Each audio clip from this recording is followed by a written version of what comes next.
Hello, non-fam.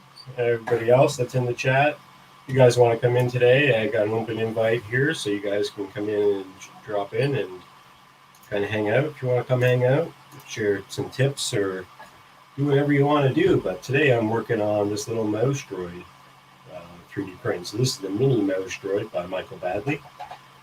So I'm going to be working on him today. Basically what I'm doing is I'm going to be taking him apart and going to be spray painting him, cleaning him up. I'm going to leave him brown because he is a rebel instead of Imperial. So I'm going to be doing some painting on him, weathering and stuff like that. I'm going to be drilling out the inside so that I can put LED lights because these are clear PLA. So I want those things to light up a little bit. So I'm going to be working on that today.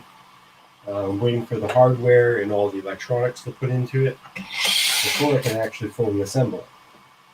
Here's the drive motor, and it's basically just one motor with these gears that are printed with a base that holds it in place on an angle, and a steering mechanism. It's assembled right now, but unfortunately I'm using the wrong bolts because they have to be countersunk in instead of the machine style that stick out.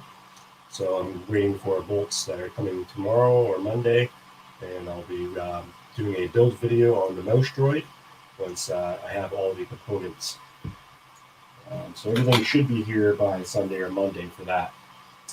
So that's part one. Part two, today I'm going to be doing is getting one of these little guys running. I have an RX, and I just got to power it up, put all the components together, and then this guy will be moving again.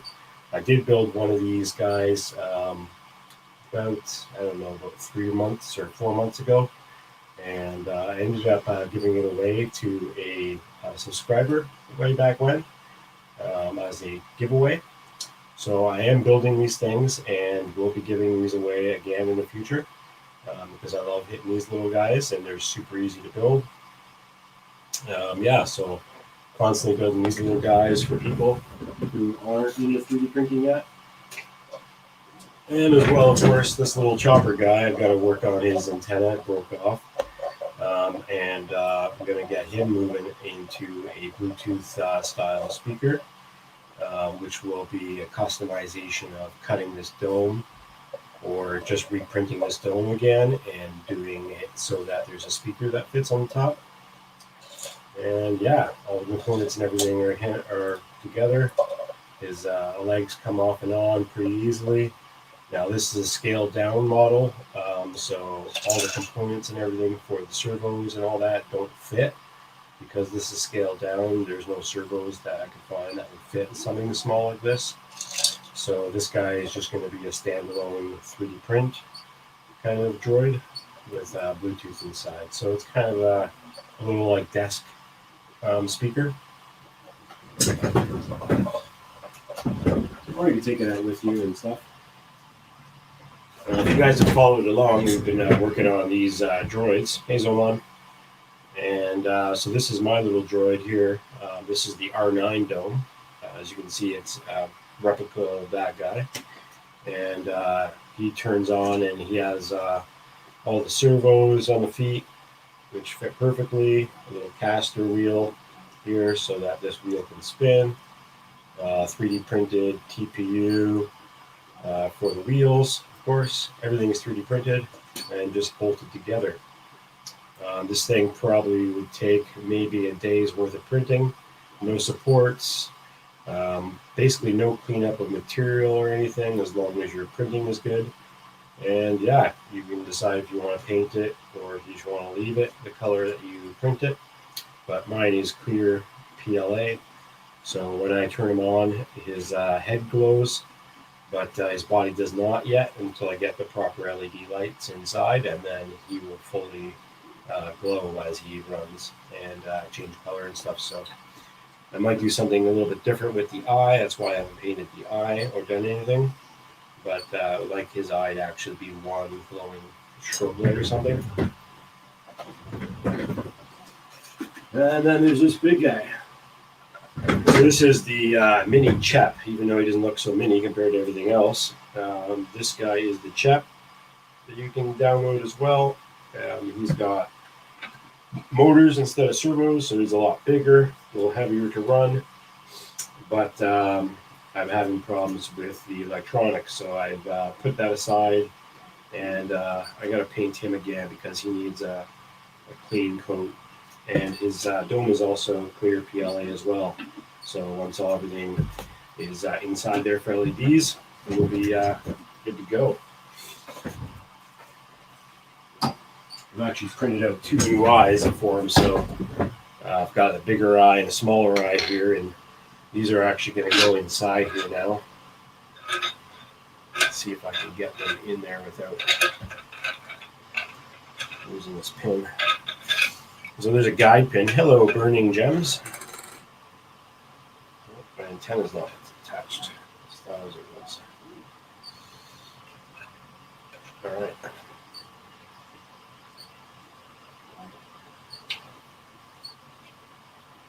Let's see if I can get them in there.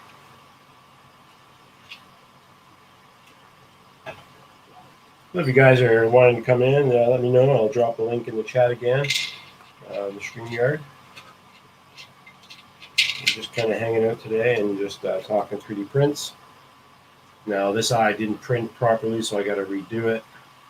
I also wouldn't mind making it a little longer than what it is because it only sticks out so far. That's kind of the idea. And then there's another eye here, goes in and sits like that. So now you've got the eye. Finally, I'm gonna glue this guy in place, and then this guy will have to get changed out for a better print because for some reasons we've had a hole in the top. My FlashForge Adventurer 3 behind me, it runs pretty good as long as you don't look at it funny, and then it screws up. So it's always a little bit of a nightmare to run that thing on parts that are actually parts that fit into each other or try to look nice without having to bondo or anything. So yeah, I'm gonna glue that eye in today. I might even glue this pin in because I don't think that this pin needs to actually come out anymore. I think as long as it's in there all the time, it should be fine. But that's another project for today.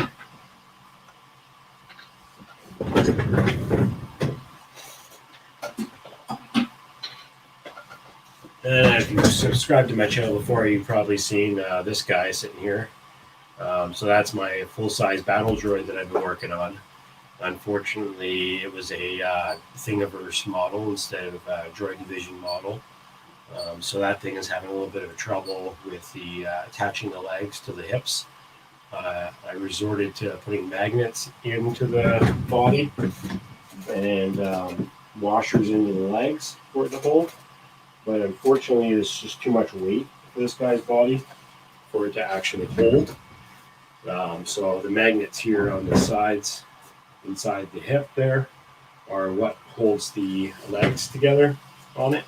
But unfortunately, with the amount of slop, with that much weight on it, it just wants to fall over. I did have it setting up at one point, but it had to be really, really in a good position to hold it up in place or else it would fall over. So I've resorted to actually ordering some bolts for it, and I'm actually going to bolt his legs right to his hips with some nylon lock nuts and washers and stuff, and then that will be hopefully completed by then. Yeah. So I'm just having coffee this morning. It's 12:49 here, but you're in Vancouver, so wherever you guys are from. Thanks for coming in, and I appreciate it. Hope you guys subscribe and like and all that good stuff. Hey, Maker Viking, if you guys want to come on in, it's just a hangout. It looks like I'm having the hardest time with my bed adhesion today with this Ender Max. I don't know why. I may just have to go into re-level this bed again.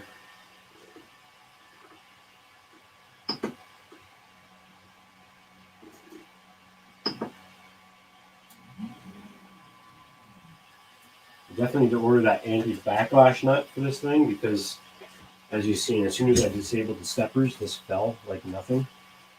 It was the easiest thing in the world. See that? Just, it's so heavy, or it's so loose. So yeah, constant work in progress here. Let's see if I can go into the corners and check it out.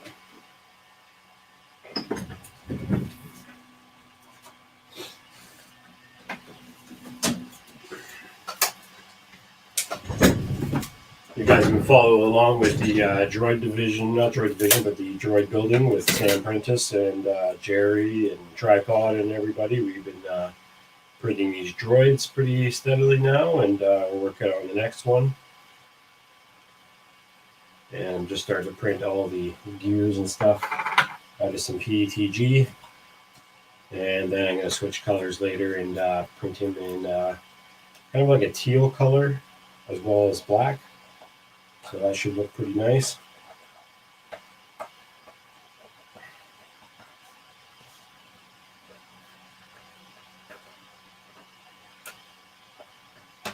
Okay, Maker Viking, no problem. Open invite, if you guys want to come in and hang out for a bit, say hi.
Watching all the streams, wish you could build it too, but the budget is too tight.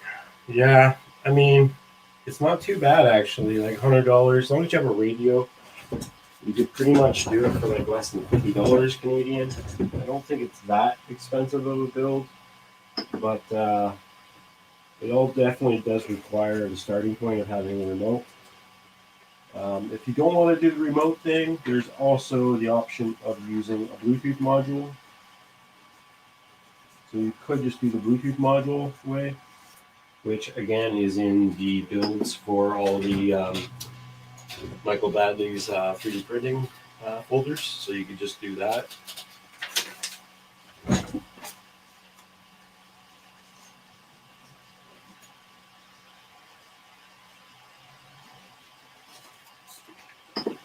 Just going to go from there. I think that's going to be fine. So the one I know it's going to be easy to do.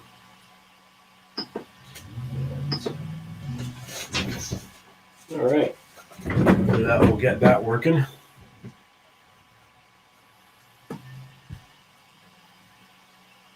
So now I have to go in and see if I can do this here. Go share screen, flash print. All right, so yeah, this is the flash print software that we use for the Flash Forge system. All Flash Forge runs off of a flash print instead of the other type of software that you can use for other printers. This one I already have it set up as G code ready to print. Don't know if I can go back. Yeah, I can go back here. So this is basically just the basic gear that I'm going to print. PETG. Hey, Asgard Studios, thanks for coming in. You different layer heights and everything like that. Oh, you can't see that. Let's see here. Can't see. We can go share screen. We have to go full screen of it, not just the one. Hey, Edge FPV. How you doing, guys? So this is the basic gear for one of the pit droid, or not pit droid, but the what's it called, droid we're building. um,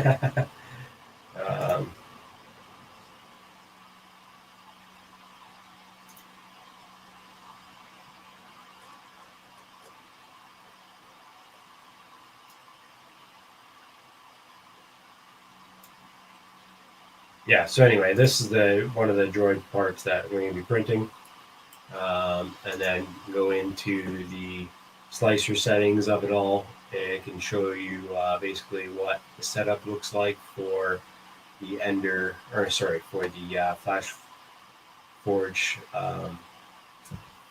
Adventurer 3. And so yeah, we extruder it definitely needs up about 230, almost to 240. I've had issues running it a little hotter, a little bit more stringing, so I'm taking it down to 230. I believe that's probably going to make it print a lot better. And the 80 degree is definitely needed, so we'll keep it like that. Layer height and everything. There are no other picks for different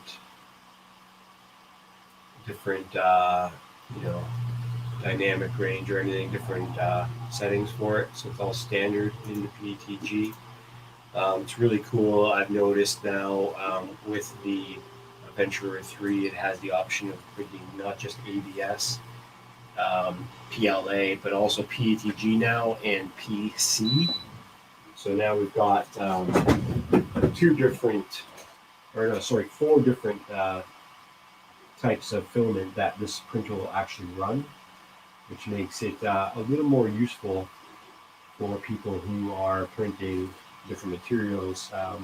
I was only printing ABS and ABS and PLA at the beginning, but I found that it's still not heated. Oh my god.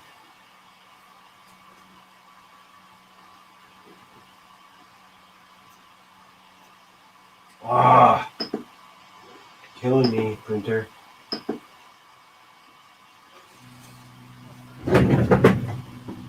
Yeah, I got those tips coming in on FAM. Yeah, I actually ordered 2 sets because the coupon code didn't work the first time, and then I figured it out and then ordered a second set.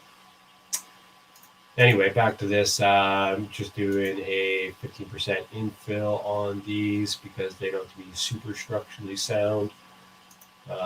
There's no supports on this model at all. Got your VPN gateway working. Nice. No rafts, no brims, no bullshit. All the cooling is off on PETG. And yeah, we'll just send it to the printer now like this. Because everything is on this thing is connected right through its own Wi-Fi, so you don't need anything else. Reach cancel. Automatic. This is my printer. And then we send her.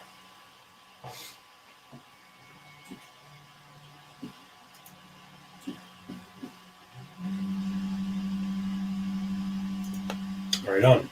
So now that's going to run over to this printer here. You can see the nozzles moving over. Unfortunately, now I have to go and figure out what the hell of it is going on with my ender. So, I'm having really bad bed adhesion issues for some stupid reason. I have leveled the bed 1,000 times by now. actually why it took me so long to get on the stream. Let's go to the steppers.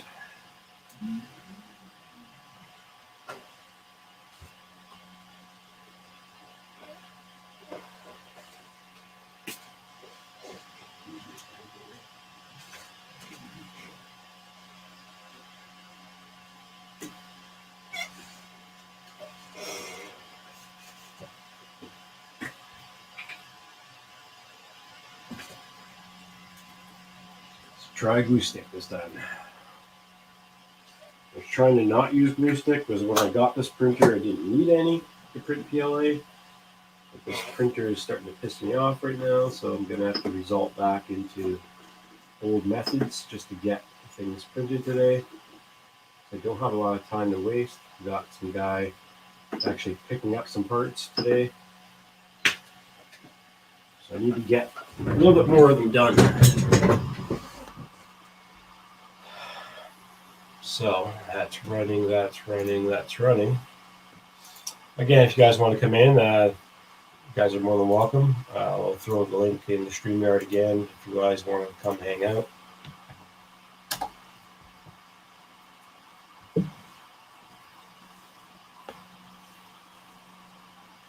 Nice.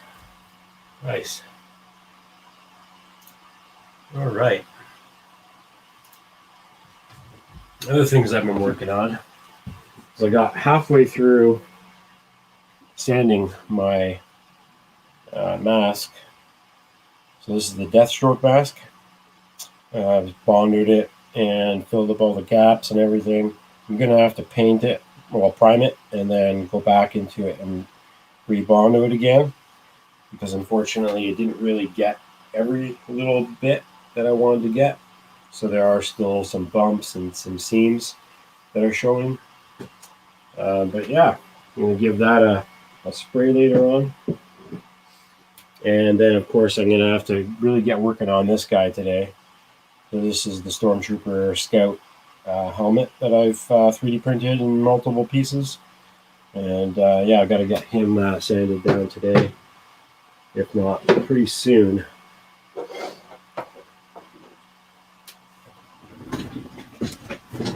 But yeah.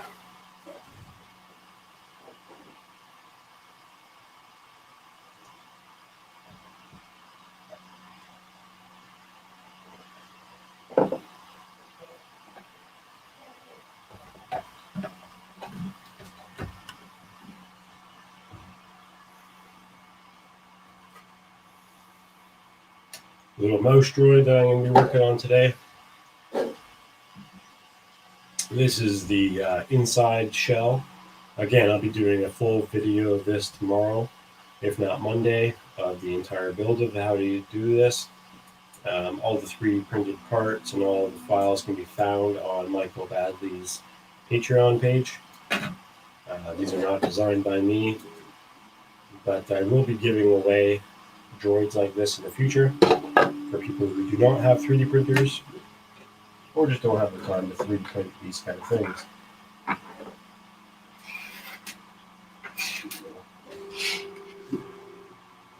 On top of that, I'm going to have to make a Allen key holder for my desk, which also holds my little screwdriver and maybe even my cutters. Just a little desktop organizer. And then that should be pretty cool. Building these little things to make my life a little easier in the studio. And hopefully I can show you guys how to do little things like that if you are interested and don't know how.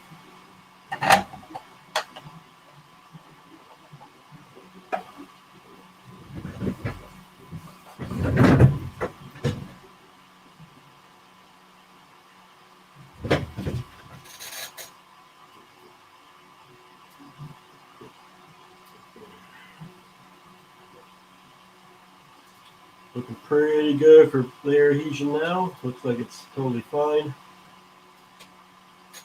And we'll see how it goes after that. Get 20 minutes on one and an hour on the other. You could give it a light rub with Scotch-Brite and give it better adhesion. material fill the surface and then surface becomes.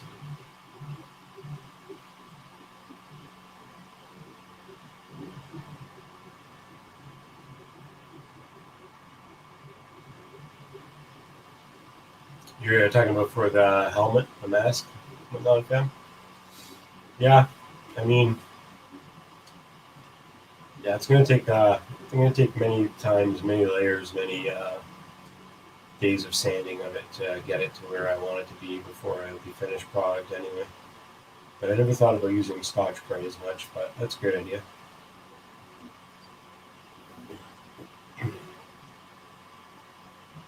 Oh, to the bed. Well, I have a glass bed, so I don't want to use any Scotch-Brite or anything like that. My glass bed, when I first had it, it ran perfectly fine without having to deal with any type of bed adhesion. Um, so for me, it's maybe just the heat that I have to work on. It could be a variety of things, right? I don't think Scotch-Brite on glass is a great idea, but maybe I'm wrong.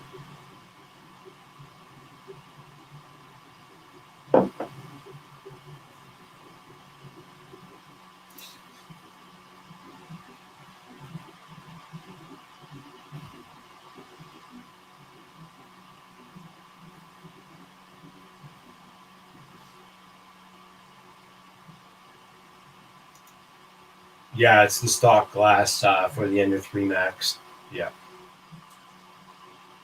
remember the Ender 3 Max, not the Ender 3. The difference, I don't know. I'm pretty sure the glass is probably the same kind of shit, but yeah, I've had nothing but success for I don't know how long I've had this printer, right? So um, just changing materials and stuff like that. Been using it a lot. I wish it would tell me how many hours I've used it for, but I know the Adventurer 3, I've had that thing for a little longer than the Ender 3 Max, and I think my Adventurer 3 has about 1,500 hours already on it, like over 1,500. So, yeah, we'll see. I got some glue on it now, and it looks like it's doing fine. I did clean it with isopropyl beforehand, so that probably gave it too much clean and maybe a little bit too much residue on there for it to actually stick. Maybe, I don't know.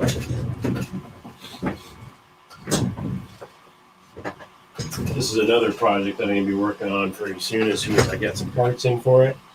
So this is the Yoda Busk that I believe was 3D modeled by, I want to say Loyal, but I don't think so. I think it's somebody else in the community.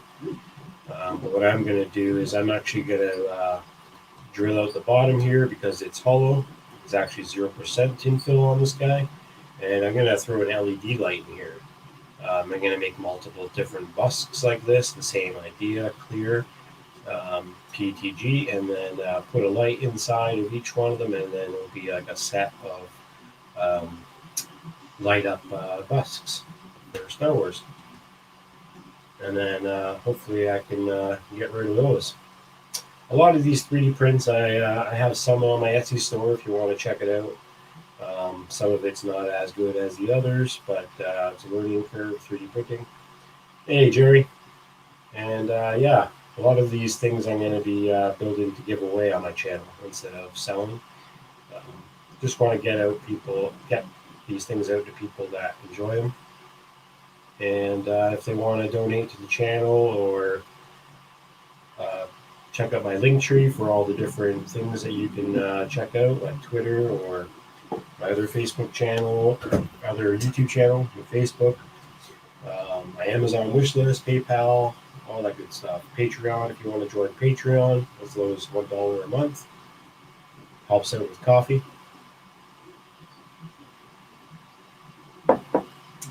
Jerry, if you want to pop in, I put the link in StreamYard if you want to jump in for a bit and say hello.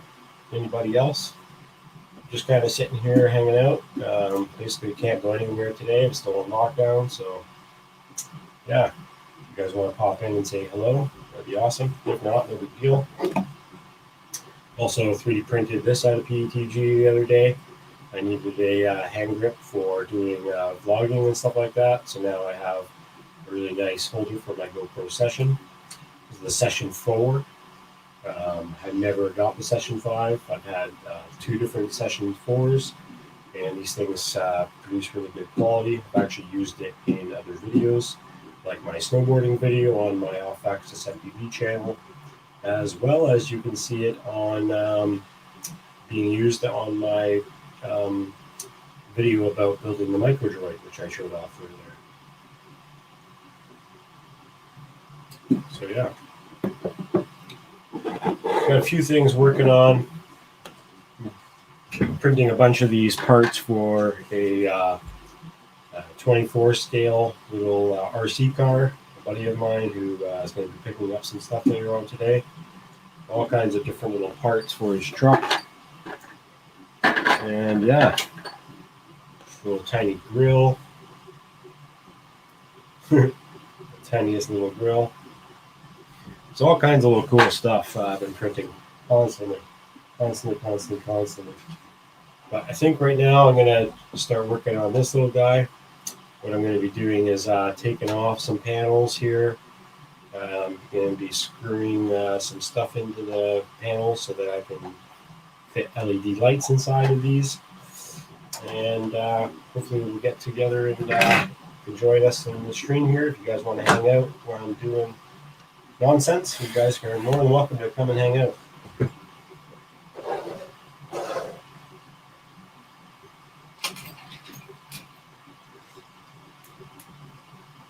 So I'm going to dismantle everything because I used the wrong bolts. So I want to put it all back together again tomorrow, just so that I have all the right bolts in it. And then I'll have all the right controllers, the Nano, Arduino Nano, and all the good stuff that's going to go inside this little guy. If you want to find out what's all going to go inside, you'll have to check out the video on Monday that I'll be posting about building this droid, as well as videos of the baby droid, which hopefully will be posted tomorrow. I just have to work on a little bit more editing and captions for that video. You'll be able to follow along and build one of the micro droids if you so be it want to.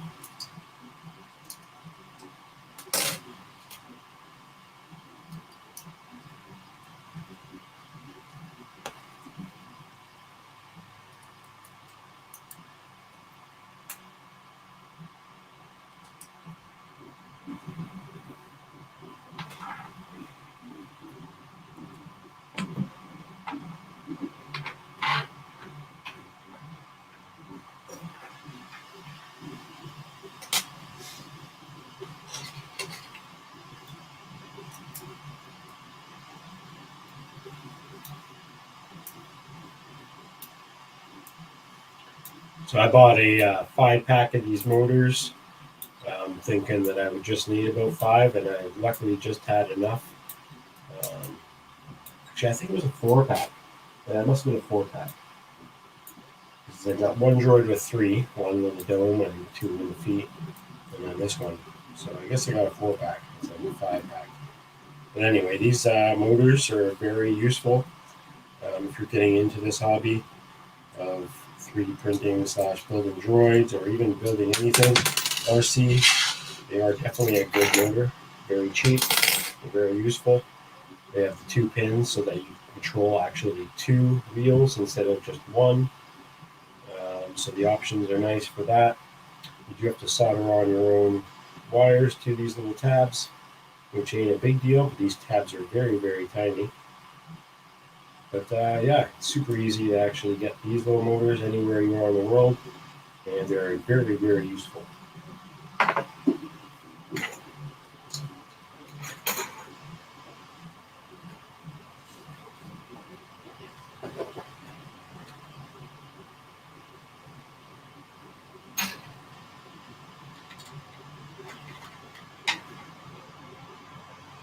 Now, these in the diagram actually tells you just to use filament pegs to attach these.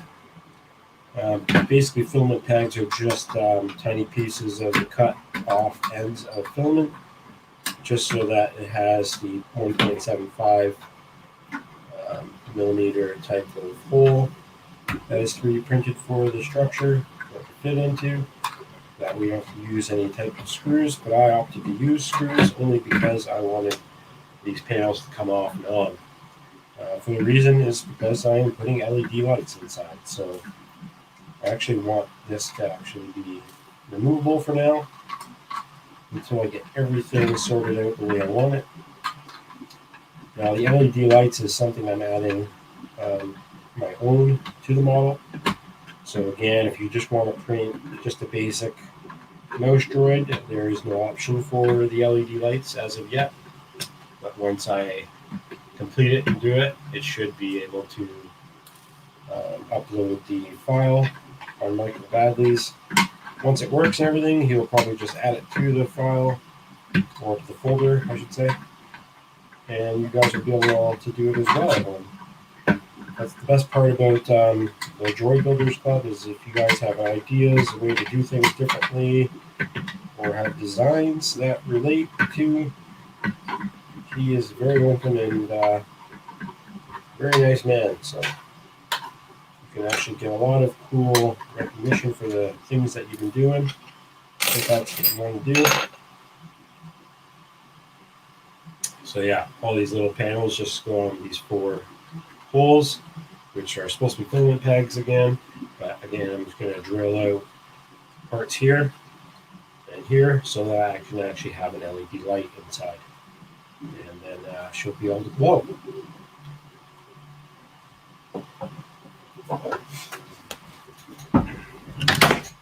Whoa! Crash Bandicoot.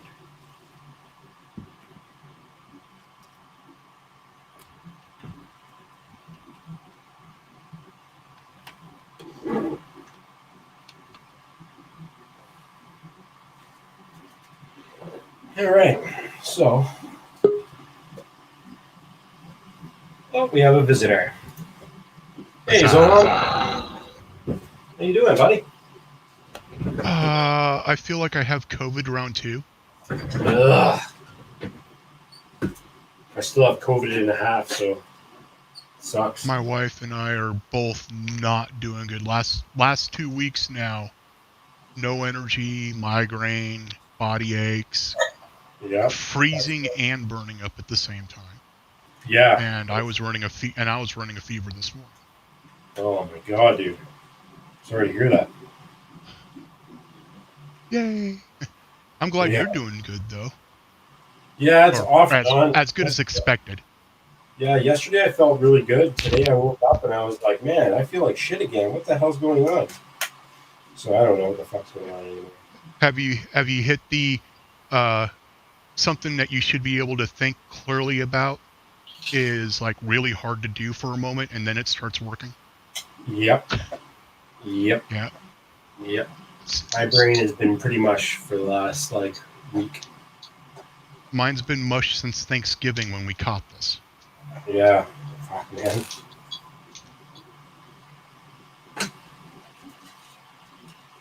Yeah, it's not fun. On the plus side, I got my Flywoo F745 flight controller into one of the Flywoo Explorers I have. Oh, really? Nice. So it's no longer an F4, it's now an F7. I'm going to try to put iNav on it. Cool. It's got a barometer. That'd be sweet. And I'm hoping next weekend I might be able to actually take the time to get my printers working because I want to print a droid. Yeah, right. They're actually super easy to print too. Jerry's already on a roll over there. You know the droid that's in the beginning of Empire Strike Back, or before the Tauntaun's lukewarm? The one that flies. Yeah, that has the weird legs under it. Yeah. I want to make that. There's a guy that's doing it, and it's friggin' insane. I think Jerry did a small version of it, right? Is that the one you're talking about?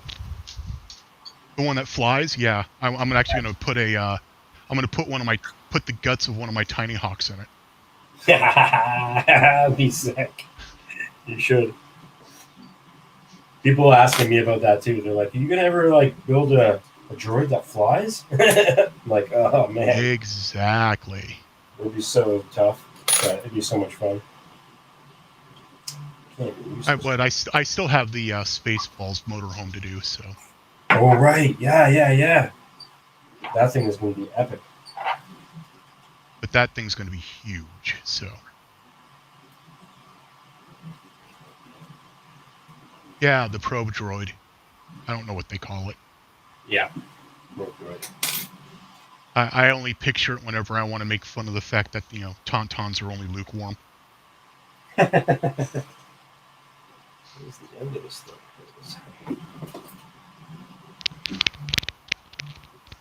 All right.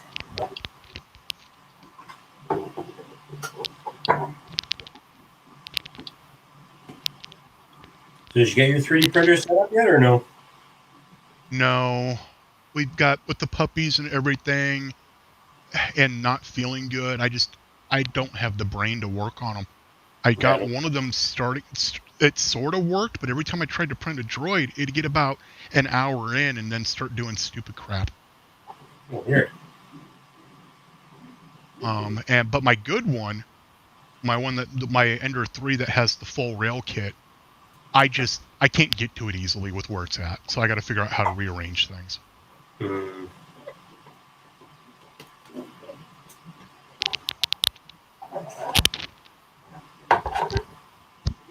What you working on today? At the moment, the VPN gateway. Oh, right. Because since I'm having to go into the office, I am unable to get to half of my stuff here at home because they block so many things.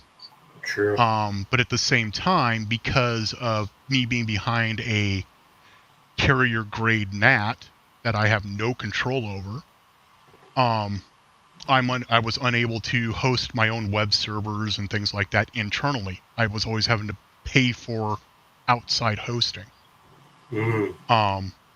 Now I can save money and not pay for outside hosting except for my really cheap virtual private server. That's good. That'd be amazing. And the other nice thing is by getting that set up, I can now do connection bonding. So if when Starlink gets here, I can bond my LTE internet that I'm currently using with Starlink and have both connections running at the same time. Nice. Wow. As one connection. That's pretty awesome. I'm going to need something like that.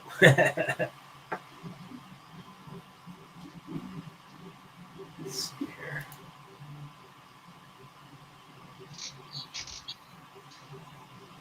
Wow, it's only 3:30 here. Huh. I thought it was later. I know, right? Oh. Have you actually looked at the FPV Dynamics book that was released? No. I've heard about it. So I actually got a copy of it. Oh, cool. Somebody sent it to me. FPV Flight Dynamics by Christian Malika. I don't know. I am only on chapter 3, and while I haven't really learned anything new yet, right. I wish I had this book as a noob. Yeah, that's what people are saying. Really well written. This thing's amazing, and chapter 3, I'm finally getting into some of the stuff, getting set up, how to use the sims and everything else, but he's talking about rates and things, and it's like, it's finally making sense. Awesome. That's good to hear. I should probably check into it. Sadly, the only way to get it electronic is to have an Apple device. Really? Yeah, it's print only. It's self-published. Mm-hmm. So it's print only at the moment. Right. Which I don't mind. It'd be kind of a cool book to have laying around. Yeah, I'm wondering how beneficial it will be for somebody who already knows FPV stuff like you do. Yeah, but like you said, like there's always room to learn other things, and like no one ever knows everything about FPV or anything, right? Like it's even Right. if it's worth like one page, it's still worth it. You know what I'm saying? Right. Well, and see, I'm still at the point where I can barely do a power loop. So Yeah, and it teaches you. let It me tells rephrase that. you too. I can do a power loop. I have gotten power looping down. I cannot do a power loop reliably around an object. Mm, So like yeah, power looping trees, I still suck at that. right. Yeah, it takes some momentum and learning how much thrust you're getting out of the drone and where you're looking and where you're pointed and where you're actually flying. Right. But Greg's Maker Corner, Snafu 3D, aka Chris Travis, myself, and I was going to actually ask you about it as well. We're thinking of doing a weekly or bi-weekly simulator 1 hour training session. I'm down. I tried to stream Velocidrone one day while I was streaming and stuff, and it wouldn't Mm-hmm. actually. It would actually just freeze on me. So I can actually play, but I can't be streaming at the same time. Right. See, I was going to do. We're thinking of doing DRL and liftoff Oh, I don't. primarily URL, because but Velocidrone makes me motion sick. oh, really? Mm-hmm.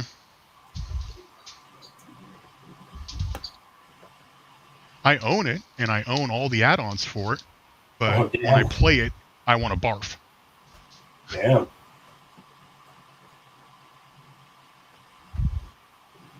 Is it because of like the motion, or like because of the game, or is it like? It's how it's rendered. It's something about that rendering. Red Dead Redemption does it to me.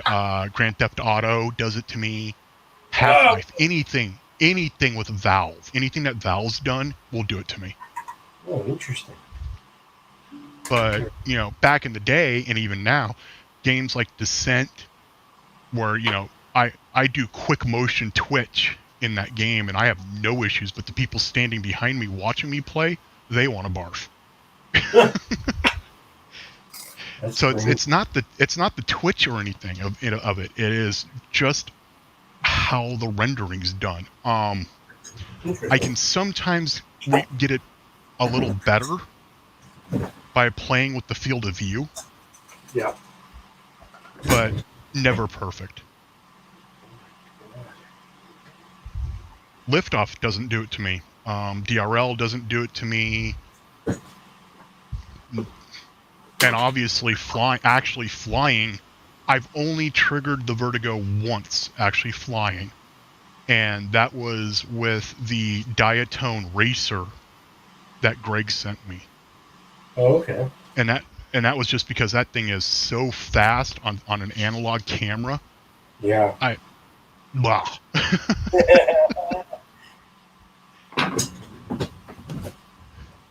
Yeah, it's a force to be reckoned with.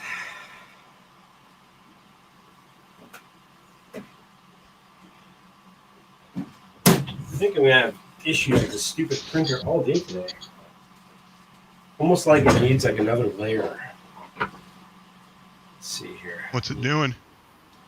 It's the top layer. It's like not enough every time I print with it. It's being a dick. So at the end, so the last layer it prints is too thin. Yeah, but Yeah. it shouldn't be doing that. I've never changed it before. It's so weird.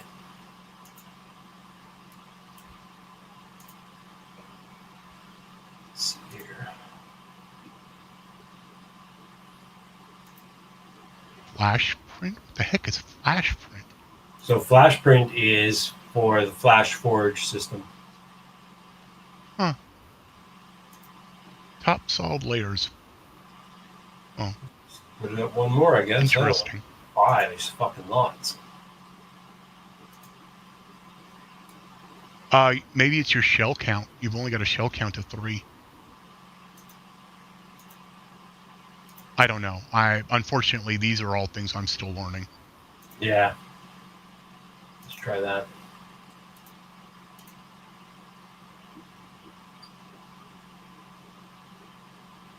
All right, send the G-code.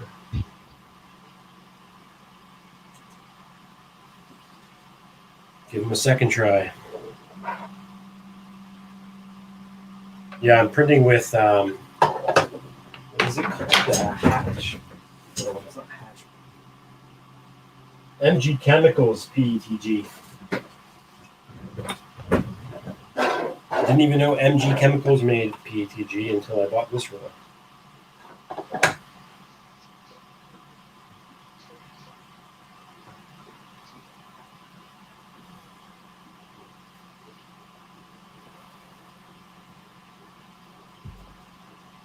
How's the puppies? Doing good. Did you see him yesterday? Not yesterday, no, I don't think so. Oh, here. Let me see what I can do. Hey, Tank RC, I'm printing nothing. It looks like Marcel's printing more droid stuff. Yeah, I'm printing one of the droids, and I'm also printing some RC parts. It's 24 scale RC parts. I gotta get my printers up and running because I need to print a mount for my GoPro. Yeah, I just printed one of those yesterday as well.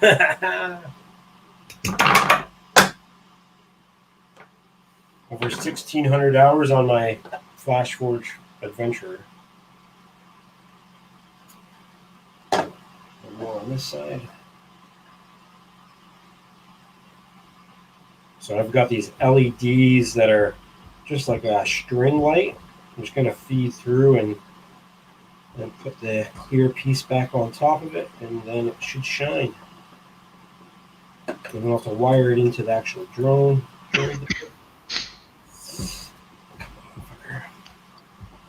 Oh, good point. Let me go tweak your stream out on the Twitterverse. Hey, Gary. Yeah, if you guys want to come in and join the chat, you're more than welcome to. I'll post a StreamYard link again if you want. But it is just upside in the chat there if you want to scroll up.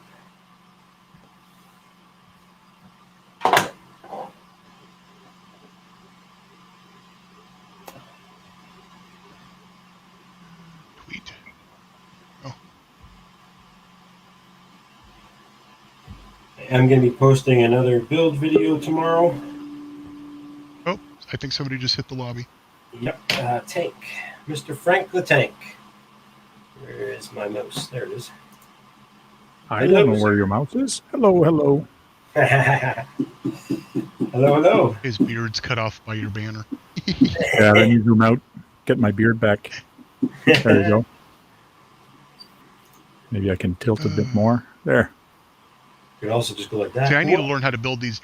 Need to learn how to build these droids, anyways, so that way I can print and get my remote control lawnmower working. That'd be sweet. I've seen a couple guys do that on their truck. They put, or in the tractor, they do a kind of a lawnmower behind the tractor. It's kind of cool. Right? Yep. So many things you can do.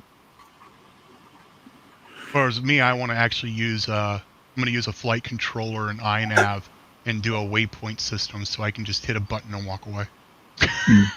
That'd be sweet. So is that... But, you know, I'm looking at almost 2 acres of rural land that needs mowed. Is that one of those little garbage droid you're making, or what is that? This is the mouse droid. So this mouse droid? Is a mouse that just drives around. I think the one you're thinking of is called like a gonk droid or something like that. Yeah, it looked like a garbage can and it was moving around. Yeah, that's the gonk, I think. Yeah. No, this is just doggies.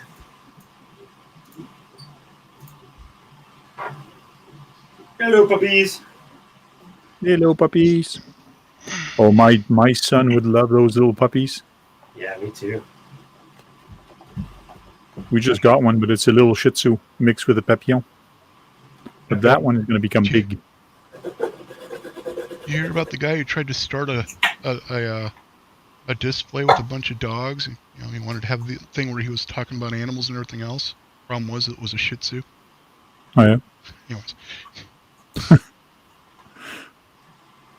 That's funny. So are you going to sell those dogs or? I believe these 3 are already sold. Okay, cool. And it's what is that? A white husky or what is that? Samoyed. Somewhat Samoyed. Samoyed. Okay. Yep. Or Samoyed or Sammy, depending on who Okay. you talk to. Yeah.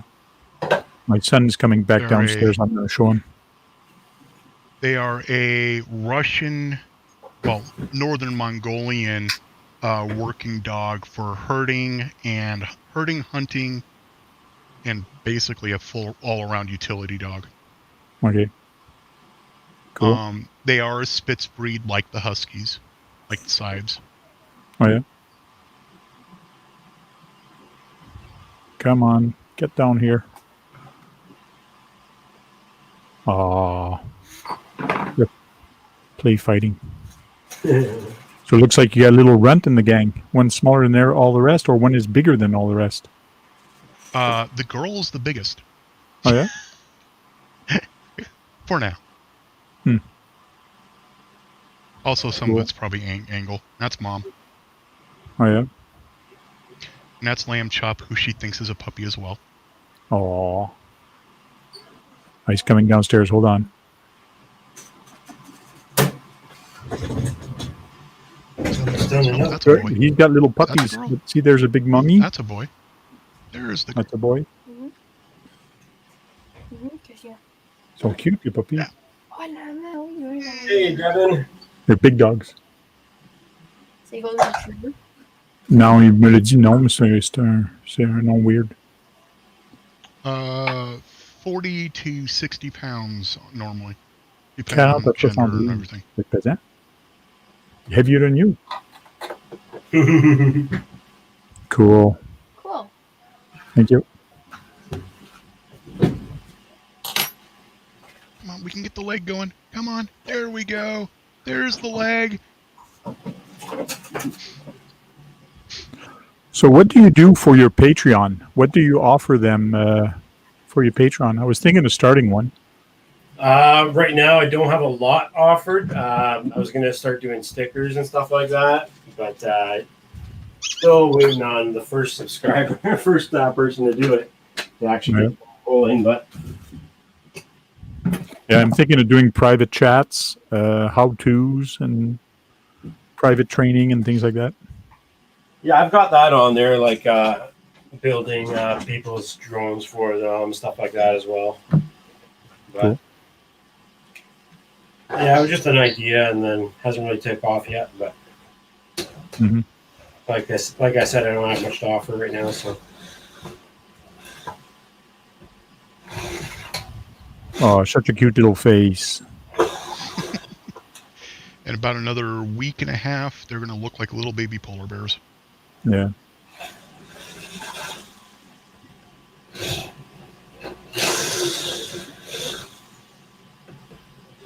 The big dog likes to play with the little toys. She actually thinks it's a puppy. I squeaked it one day, and not long after, she pulled it under herself and had it lined up with the other 3 as if it was nursing. See, right now she's trying to clean its its butt right now. You pawing at me? Pawing at me? how old did you say they are now? How old are they right now? 2 weeks on Thursday. 2 weeks, wow. 10 days. Holy. Yeah, mine is 10 weeks yesterday.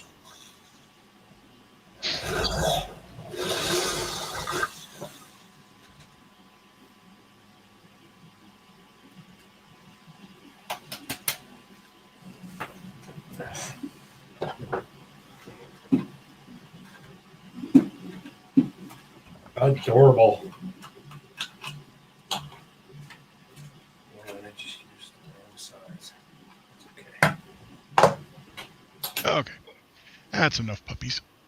Ow! Ow, ow. And then there's our used to be feral cat. As in, was feral until 2 weeks ago. Oh, yeah. That's Miramu. Mira, yeah, she's actually named after Star Wars. Oh, cool. Yep. She got 2 brothers named Han and Obi. That's awesome. And then So let me guess, you like Star Wars? Yeah. No, actually, I'm not. Anyways, this is Myrmidon, aka Myrrh, and then we've got Fish, all caps because it's actually an acronym or whatever. And that's Fred, who's a doofus, and then my Akita Ash. Oh my God, how many dogs you got? You just saw them all. It's about 4 or 5 of them. That's not counting the puppies. Yeah, we got. So let me go back to my normal. There we go. We have Mira, Myrmidon, Fish, and Ash are the main dogs in our house, and the mom Ivy and the 3 puppies are actually visiting. Oh yeah. My wife. People hire my wife to breed and train dogs. Oh, cool. And which area are you? Are you in the States or Canada? We are currently in Oklahoma. Oklahoma, okay. Cool. Unless I find a job somewhere else that pays more. Ah.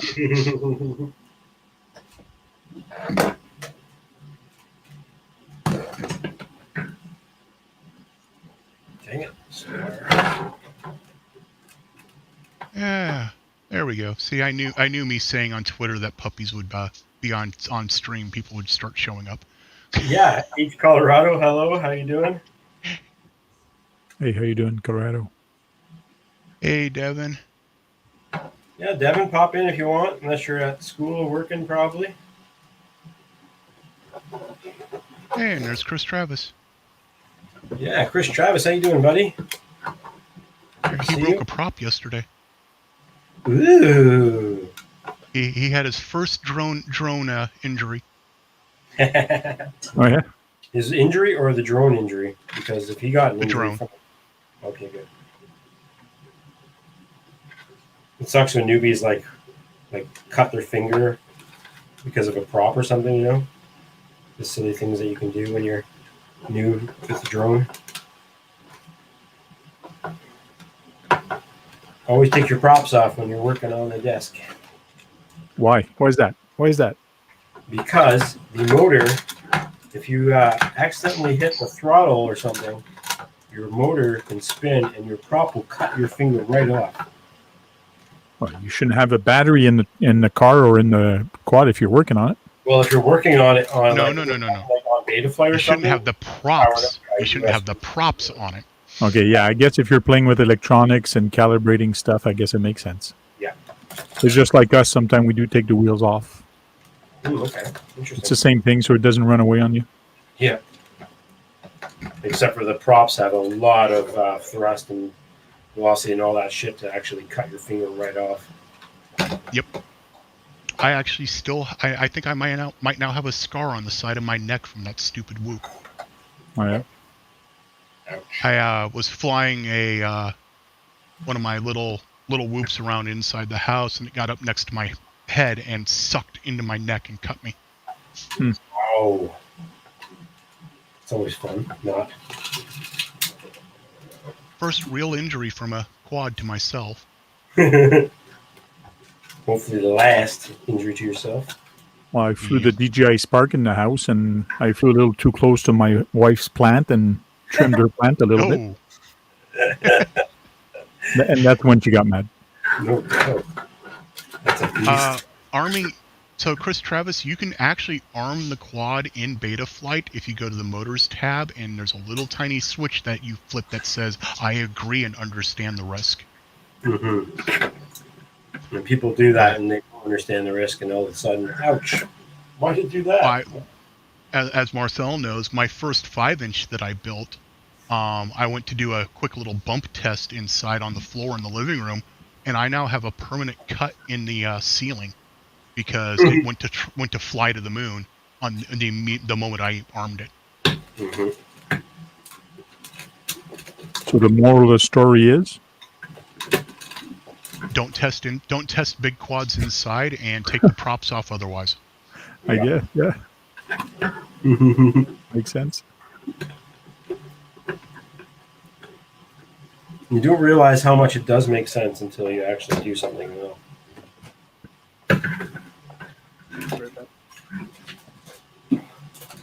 Well, this string light is way too long. I didn't think about that.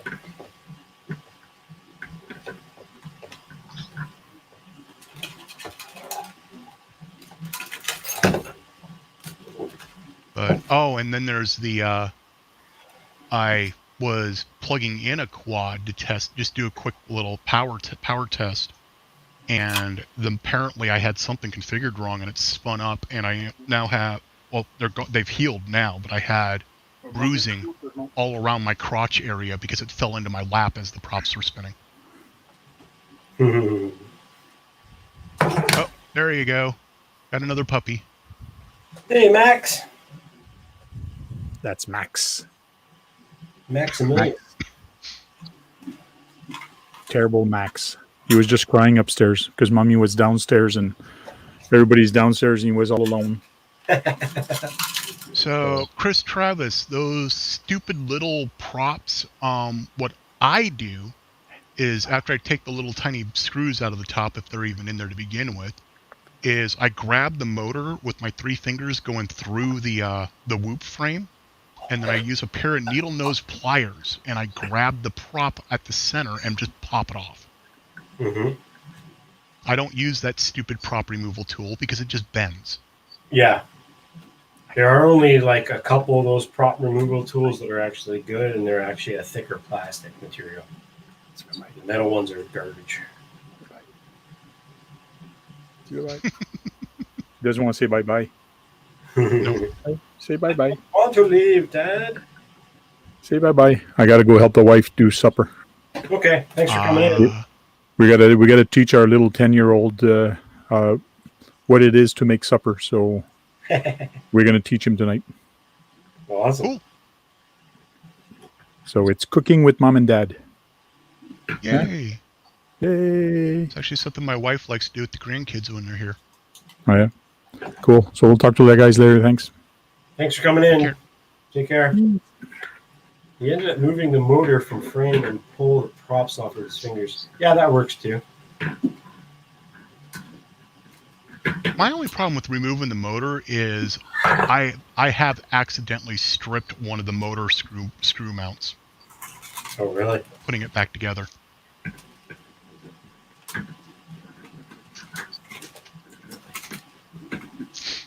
Oh, I was thinking of flying today, but now I'm not up to it. Yeah. Oh, actually, that's what I should do. I got my little 3-inch I need to plug in and figure out why it won't arm. I got it to arm one day, and then I unplugged it, just as it was doing testing. Put the props on it, hung it on the wall, and ignored it for a few days, and then went and plugged it in again, and it won't arm. That sucks.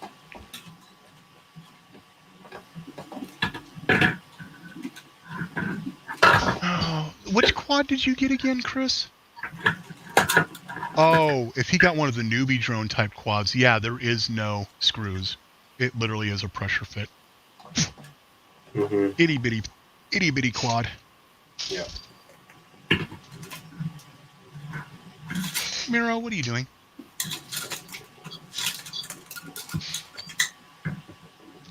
I could do that. And it's analog. I could even stream me flying that around. He got the Mobula 7. That's right. Mobula 7 was actually my very first FPV drone. Actually, no, it's a lie. Cool.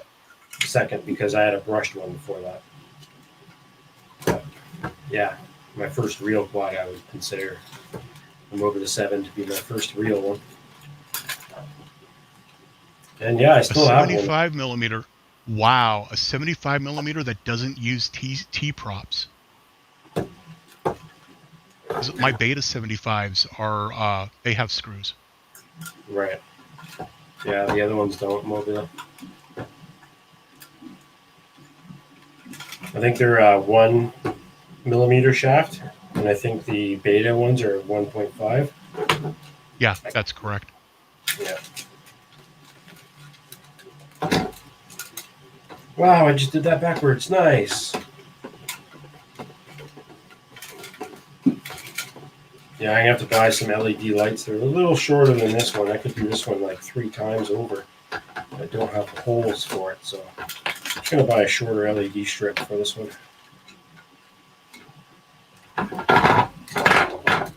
These little wire strips are actually only like $20 for the whole kit. So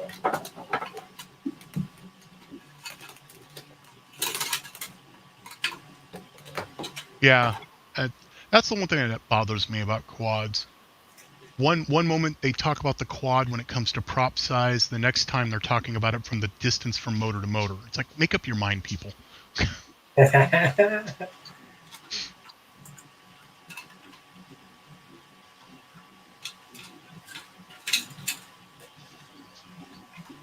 So did you get the brushless one? Because this says it's the one I'm looking at on Amazon's brushless.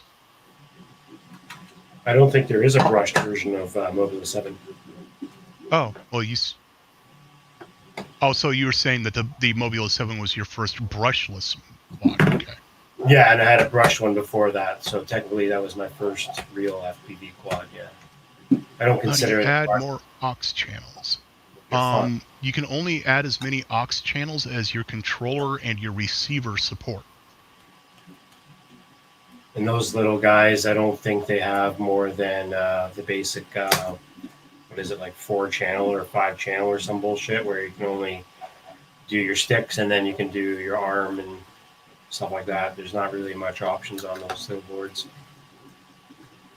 Now, if you had a what I normally would be better with like with the basic FR Sky receivers, I only have my sticks.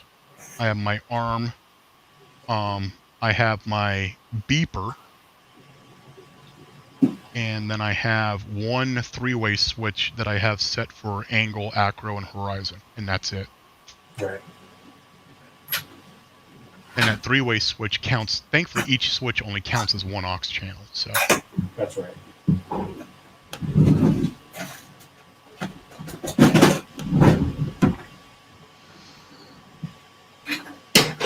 So what receiver do you got in it? Because I know what controller he has, a TX16S. So it's all about the receiver at that point. Yeah, I'm pretty sure that one is a. It's like a receiver that's built into the board, and it's only a D8.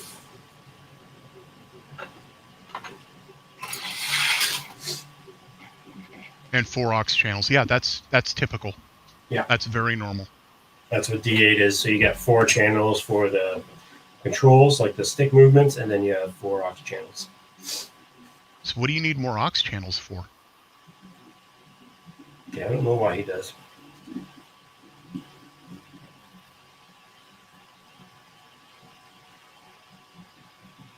I mean, turtle, but you can put turtle on the same one as your beeper if you want. On a 3-way, yeah. No, on a 2. Just on the momentary switch. Oh yeah, true. I normally use that though for pre-arms, so that way I have a safety, because I'm an idiot and sometimes will start playing with my controller when I shouldn't be. Well, if you put turtle mode and beeper on a 2-way switch, then it's either going to do one or the other. So you don't want to do that. You want No. So how I've seen it set up for some people on the TX16S on the right-hand side lower, you have a momentary switch, and what you do is you set it so if you're holding that switch for the beeper, you're also engaging turtle mode at the same time. Oh, I don't like that. 16 aux channels, they are running a much better receiver. Probably a Spectrum or a TBS. Yeah. Any drone that has a built-in RX only is going to have a D8. If If you have an external RX, like a 2-inch or a 3-inch or bigger, that has an option to plug in a receiver or has one, soldered on, then yeah, you can get more channels for sure. But usually for whoop, you don't need it. Like there really is no reason. It's overkill. I like to experiment, so I can see reasons, things, but U.S. laws, you're not allowed to have a quad that can drop things mid-flight, so never mind. Because I see the other aux channels for doing things like controlling servos or gimbals. But you can't do that on a whoop. That's what I mean. Why not? Putting a servo on a whoop? You're dreaming. Why not? Because it has a weight capacity. Oh, no. It had to be a really, really small one. But you could also use another aux channel for doing LEDs. Or actually pit mode. You could put your VTX power on a switch.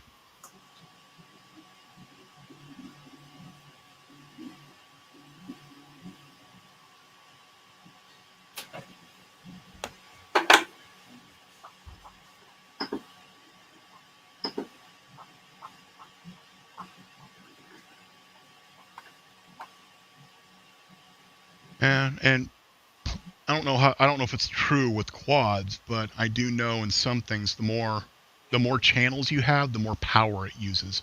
And it's minuscule. You're talking not even a 0.1 milliwatt, but it's still power. Still doing that. It's like running an F7 flight controller when an F4 is really all you need for what you're doing for that quad. The F7 is just going to eat more battery.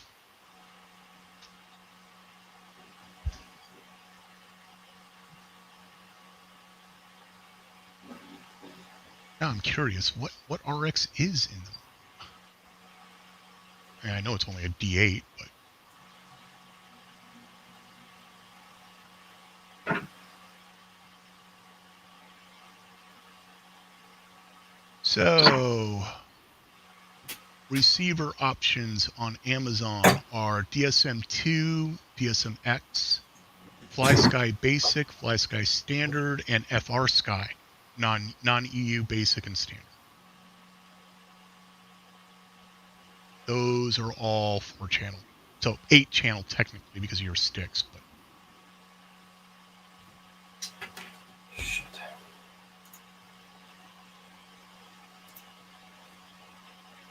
Oh, yep, and it is built on. He's in the Crazy Bee F3 Pro FC. Okay. Mm-hmm. I wonder, does the Crazy Bee FC have UART pads available?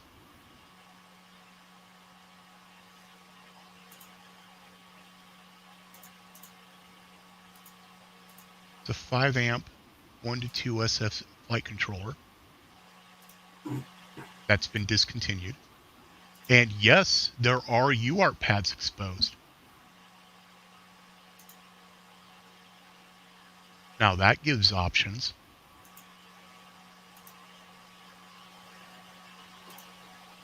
There's even an external antenna solder pad. Wow.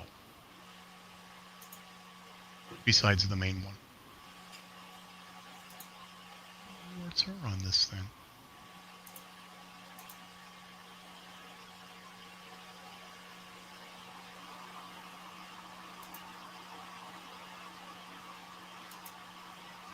BLHeli-S pass-through. That's nice.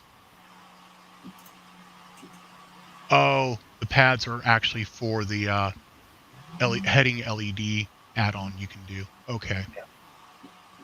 Yeah, there's not much you can put on those things or else it just doesn't fly nice.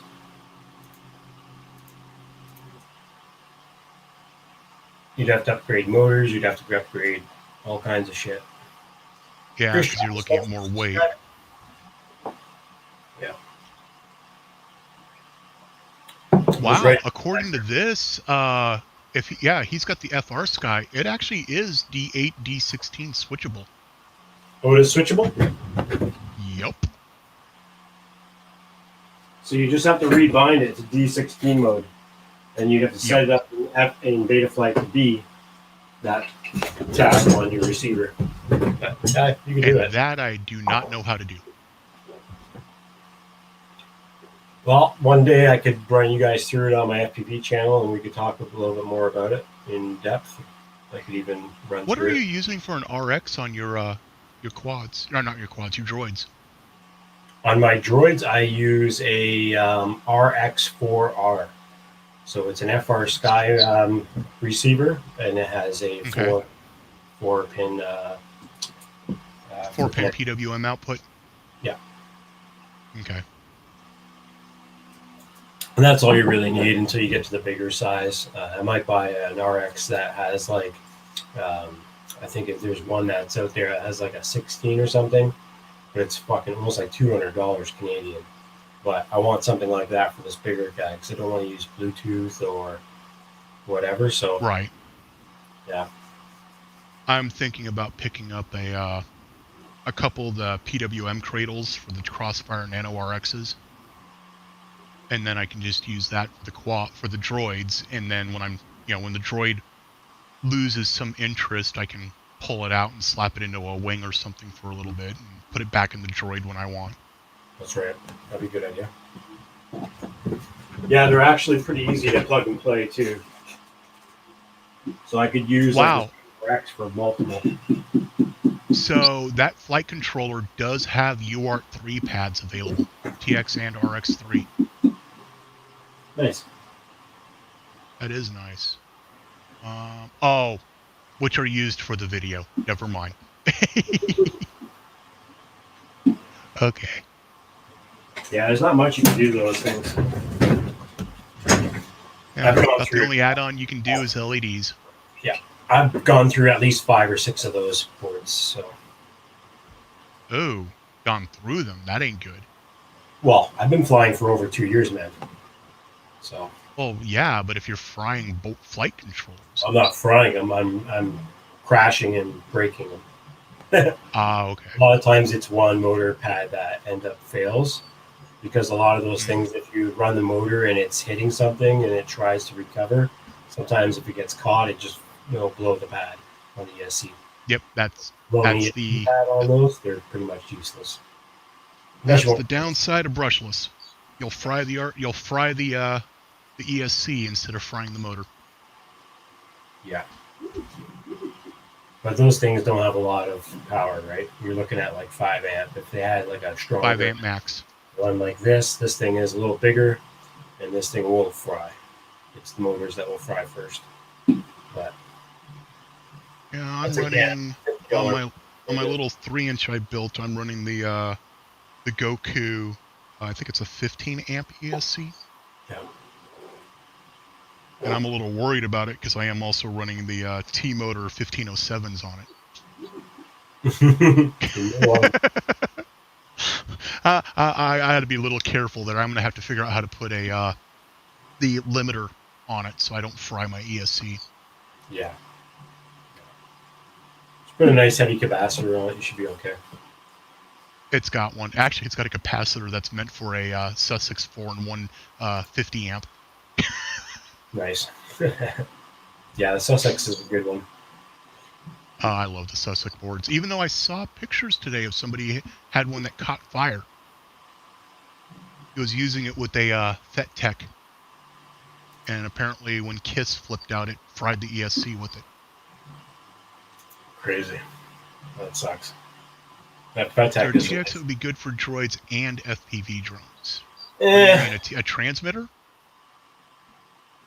You mean the controller itself? Yeah, I use the TX16S remote on all my droids and all my FPV, so you could use that. Yeah. You could use pretty much anything. If you're on a budget, I'd probably do the new T-Lite that just came out.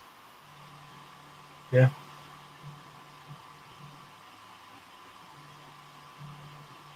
My hands are too big for it, but. The difference you're going to have, Gary, with smaller and bigger droids is the bigger droids, you need the RX to actually be plugged into a computer, more or less, where the smaller droids, you can plug the servos right into the RX and it will work. The bigger droids takes a lot more power, a lot more stuff, a lot more servos. Like this bigger guy down here, he's gonna have about 16 servos with like 3 Arduinos and Raspberry Pi and everything. So it needs like a brain. It can't just run off of it itself. So.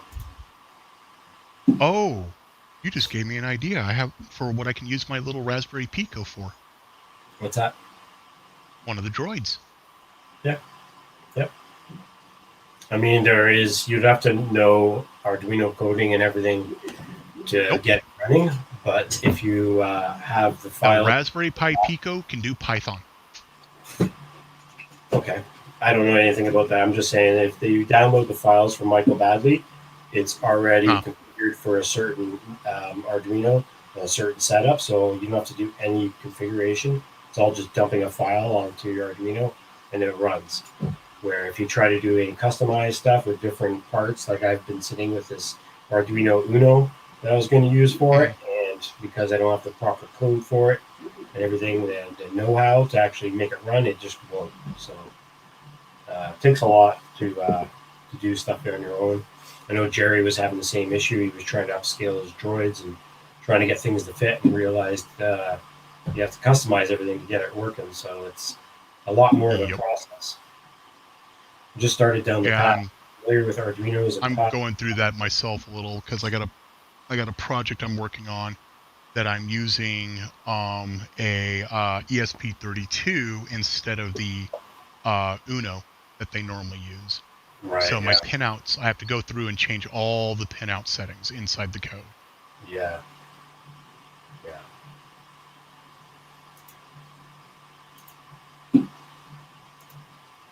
So if you're used to Arduinos and Pis already, you can use any RX practically, any TX RX combo, and feed that into the Arduino. Mm-hmm. And then the Arduino is what drives everything. The RX is simply just telling the Arduino, run this routine, run that routine. That's all it's doing. Yep. I've never done anything like that. There are files like that from Michael Badley's Patreon and stuff like that, but I've never had to go across that issue yet because I haven't had that bigger droid moving yet. But it's going to be a project. I'm more or less like 3/4 done that big scale, but it takes a little bit more tweaking because I did downscale it from 100 to 70%. So kind of struggling with some things, but the best part about that is the motors and all the other stuff I've made it fit because I've resized and fixed all those files. So it takes all the same equipment that you would take for a full size, but some of the panels, like the dome panels and stuff that lift off, I got to change the hinges on that and stuff like that. So it's a little bit of a process, but those things take about a year or two to do anyway.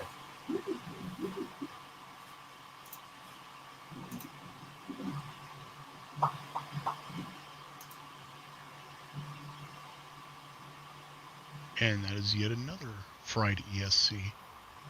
Do you know anybody who makes an 8-in-1 ESC? A what?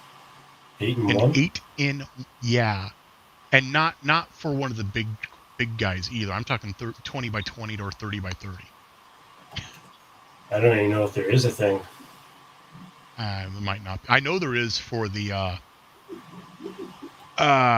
big camera quads, not octos. But that's like a $300 ESC. Yeah. Let's see here.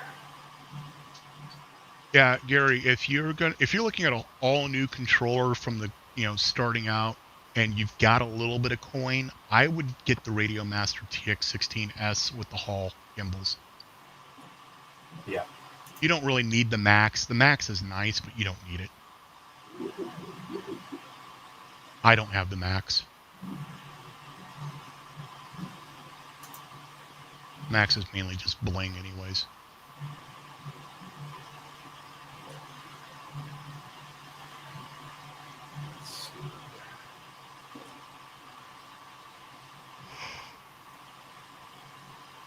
I mean, the other option is you could just run 2 ESCs But Right. That's what I'm going to probably end up doing.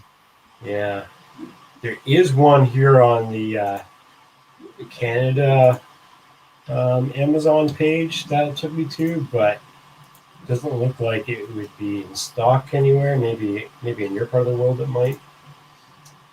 But there's also one Fly Pro Tower 8-in-1 F3 flight controller in ESC, but it looks like it's just two ESCs put together to make it work. I'm going to check out the second link that I'm going to post. That is how little know of modern equipment. Hey, FPV Joel.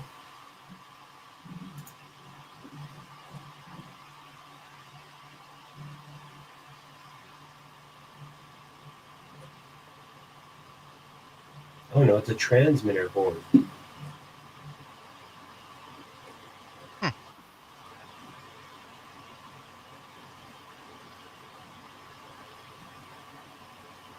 Well, it's still a 4-in-1 ESC on the second link, though.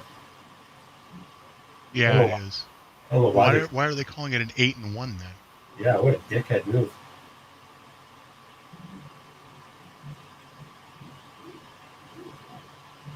Yeah, they're calling it 8-in-1 because it's got the transmitter. Well, you mean the VTX. The OSD apparently is a separate board? No. Yeah, the transmitter OSD. Only 3 boards there. It's a VTX, the FC, and a power distribution board. That's all that is. If you scroll down to the graph there, it tells you the transmitter board is a 25 milliwatt, a VTX as well, OSD version 1.6. So that's the third board. Here we are. So the ESC is a 4-in-1 ESC board. Yeah. Yep. And it's only a 30 amp even. Yeah. It's only an F3 flight controller. Yeah. And you notice it's also from Fly Pro, which I've never heard of the company. They haven't been around in a while. That was just but I'm still new enough. That Tarot one that I posted the first link is an 8-in-1 ESC. Right. But I don't know where you could ever get it. I think and I think those are for the big boys, not for the little ones. Oh yeah, definitely. Yeah. And seeing what I'm building is, 2.5-inch prop. Yeah. That might not happen unless you customize something. I'm gonna just end up using two 4-in-1s and stack them. Yep. Which is what the original creator of the frame does. So.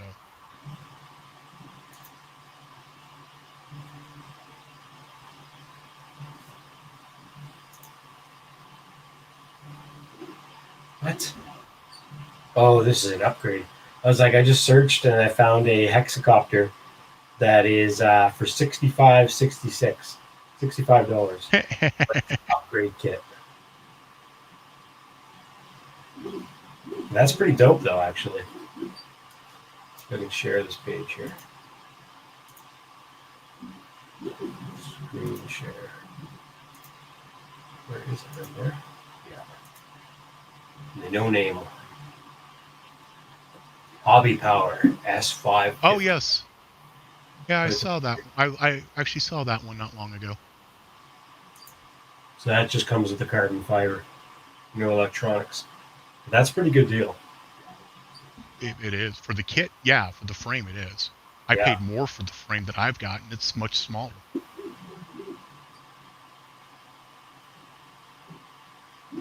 And then you definitely need that board, which you can't get. Pretty much. Yeah. Fuck. It almost makes it worse. How are you doing? So on the bigger droid... Oh, that's where the Arduinos and stuff come in. Okay, never mind. Yeah. Yeah, and I'm still unsure if I'm going to use... I was thinking I'm going to use an RX that's more powered for it, or I might just go Bluetooth and build my own controller, because there is a guy that I've been checking out who actually built his own RC controller for it. And it's pretty cool because the parts are like super easy, and all the coding is there for me and stuff. It's literally just buying the parts and building it. There's even a PCB that you can get built for it and everything. It's really cool. Just looks like a really big Xbox controller. Got more switches, more stuff on it. But yeah, I don't know. It'd be nice to have a bunch of these things running on different remotes so that I could have other people driving them instead of just one remote driving them all. Let's see if I can find it. Because I know I need one more thing to print, right?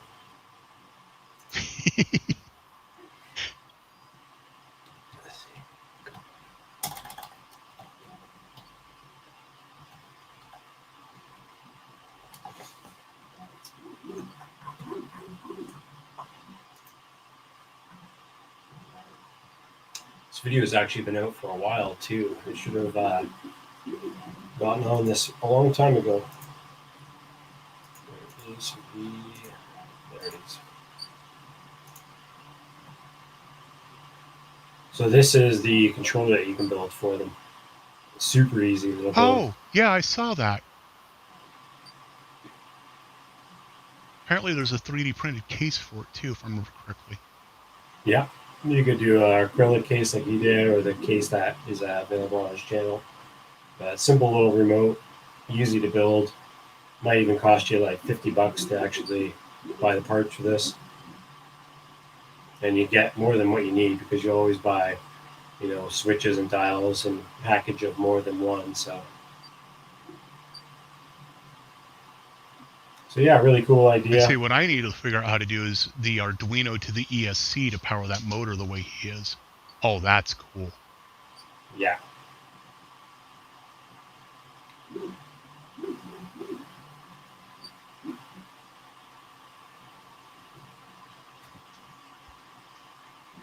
So yeah, hopefully be building one of those in the future.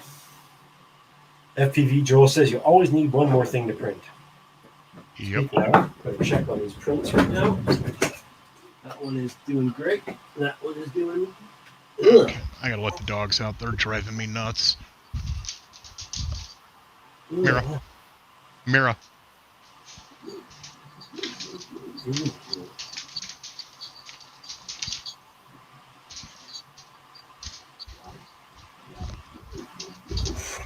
That is fucking up my prints.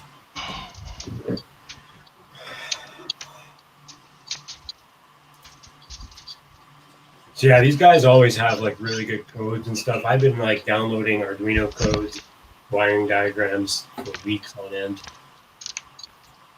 So many cool stuff out there.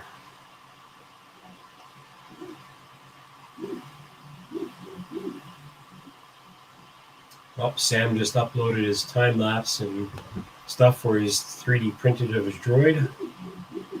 I gotta get my ass in gear.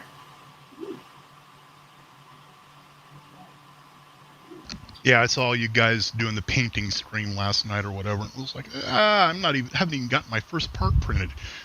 Yeah, that's all right though. I'm hoping I don't have to sleep on the couch again tonight. Ugh. Freaking cat peed on her bed. Oh, I freaking hate cats for that reason. I will not get another cat because of it. Oh.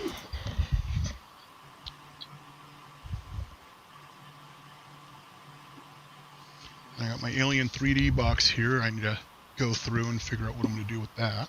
Mine should be here pretty soon. I'm waiting on it still.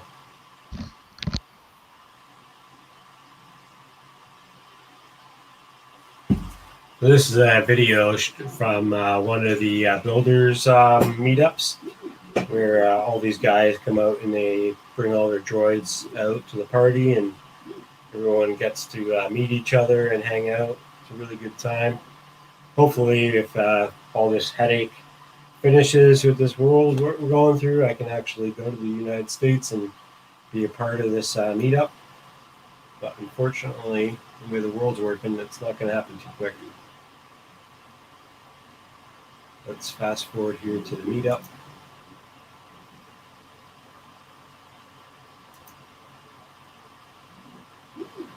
And all the different droids that people have built over the years, a lot of R2 units, choppers, BB-8s.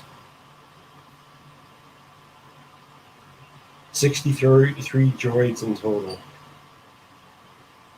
This was last year's meetup.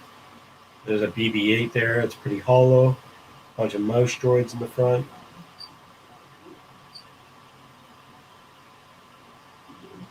All the functionalities that these things can do is just pretty amazing.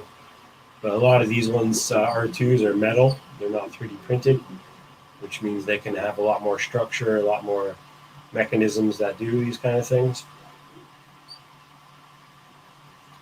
And yeah, a lot of them run off Spectrum remotes like the DX16. Spectrum is a huge, cheap alternative to controlling these things. But if you're into FPV, you definitely want to upgrade to a better system, better connection. But these things don't really require stuff like crossfire and stuff because you're not going to be driving it too far away from you. So the connection isn't that big of a deal. That's why a lot of people still use the Spectrum. Yeah, the only reason I'd be using crossfire is because that's what I've already got. Yeah.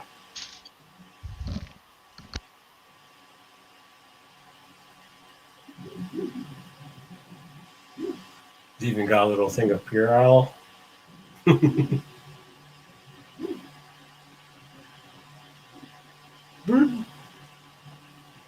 See, you need to put a Raspberry Pi in it with a one of the machine learning the Coral module or whatever it is from Google, and then you can set it up to identify when people are not wearing masks and follow them around and harass them.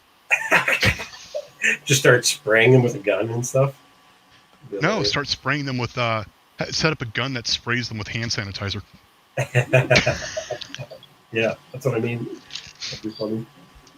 The BB-8 that people have built, Mike Cena is another member of the group. Really great droids. He was one of the first people to build one of these because he actually is the creator of the droid that actually appears in the movies. And then he also did his Wally, which is again another one of his builds.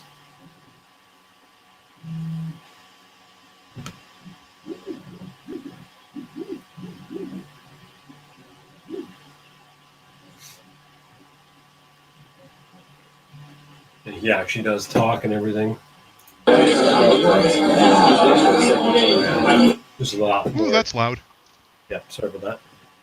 A lot more just talking in the background, so there's not a lot of good audio coming from this. But he also did this droid too, if you can remember from whatever friggin' show that was called. Wally, that's Eve. Eve, right. And that is a beautifully done Eve. Yeah. And that's a beautifully done Wally. They're the ones that they use for like all the conventions, like Comic-Con and all those kind of things. Uh-huh. Yeah.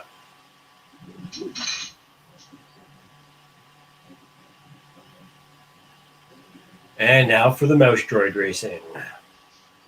Yeah, if I was to build a Wally, my wife would be very happy. Yeah, it'd be huge.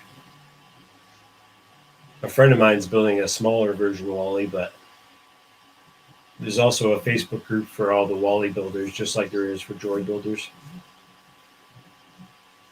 Boom! Oh, crash. Oh. Took his head right off.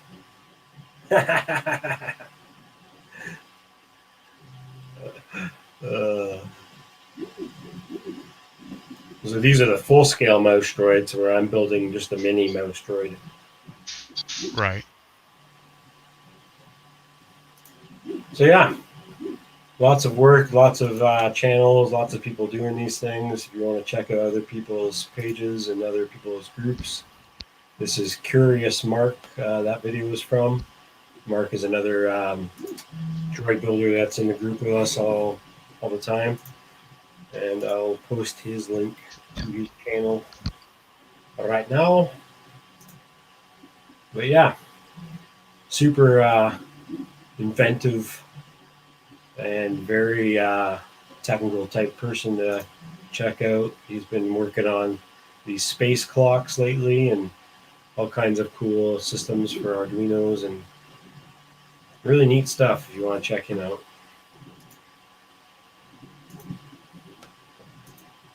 Let's see here. Sorry, I keep going on mute because I'm talking with the wife. We're trying to get some things done around here, like food. I just realized I haven't eaten anything at all today. I have not either. I got to get on that boat. But by the way, Chris Travis, this is going to be slightly rude, but screw you. I missed the Jesse box entry. I didn't know there was a Jesse box, but I'm still waiting. Yeah, it was a new thing that came out last month. And it was a limited, only so many people can subscribe. Oh, I see. Zolan, is this the radio you mentioned? Radio Master? Yep. That's the one. That is basically what I have right here. And I printed my own TPU red handles and accessories for it. But you can get it now with a bunch of other cooler stuff like leather and different colors on the gimbals and all kinds of cool little stuff. But this was the first gen that came out for the Hall gimbals. Yep. You can also get the crossfire. Mine's the first gen as well. You can also get the crossfire attachment, which plugs into this little bay here.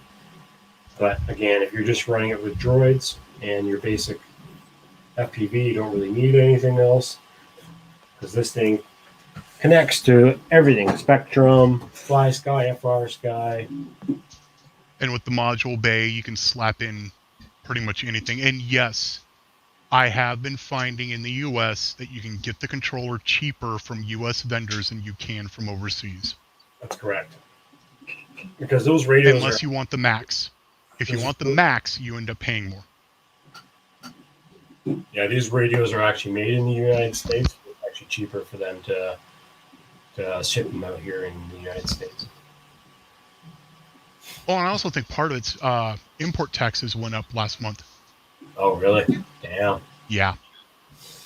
So anybody who's got current stock can sell it cheaper, and then soon they're going to be all the same price again. Crazy. I'm hoping they add the USB to phone out on the DJI V1s.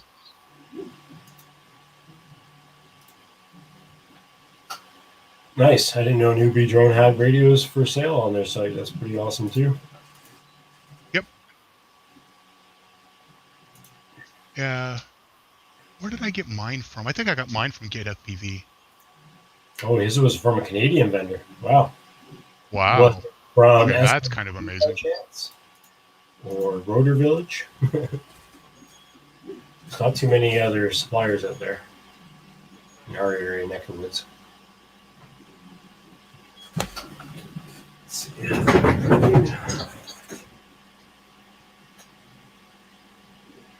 I don't know what the hell is going on with this printer. Hobbycraft in Calgary. Oh, really? Which he says he's suspicious of. Why? Pourquoi?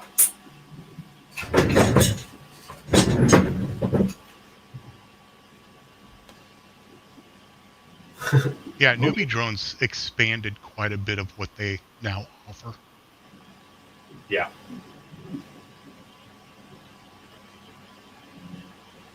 What's that? This is another RC part, just a stupid little basic rooftop. I'm having problems. One of the corners just does not like being stuck down. Calgary is the Houston of Canada, so things are often more money. Yeah, Vancouver is even worse, but... Yeah, I was going to say. Actually, no. Worse would be Victoria. Yeah, there's pretty much there isn't many shops in Victoria anymore. Oh, that reminds me. I need to go. You know what I want to do? I want to go to Canada to fly quads because I want to go fly quads at Hell's Gate. Could you imagine doing a power loop around the cable bridge? Yep. Let's see, roof, side panel, roof bar. Yes. I've done the Alcan so many times. First time I did it, it wasn't even paved. Oh, Chris Travis says Monday 18,650 baggers will be in, so you can run the goggles. Perfect. Yep. Yeah. I'm really looking forward to your, Chris Travis, I'm really looking forward to your, not review, but opinion of the Cobra X goggles when you get them, because I'm trying to figure out what cheaper box goggles I can offer as a suggestion to people. Yeah.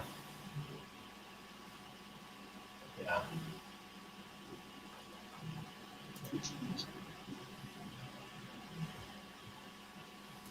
I don't even know where Bryce Canyon is.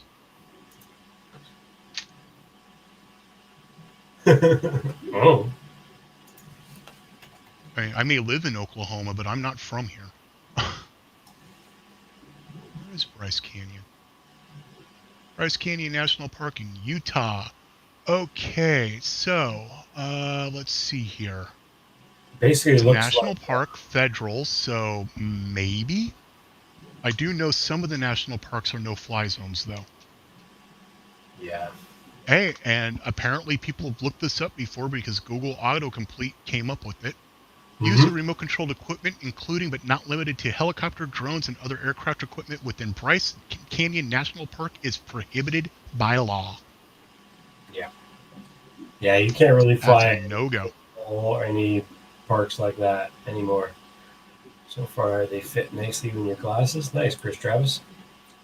That's exactly what I was wondering about, because I got a couple friends who are thinking about getting into drones, and they wear glasses, and they don't want to have to get diopters or anything.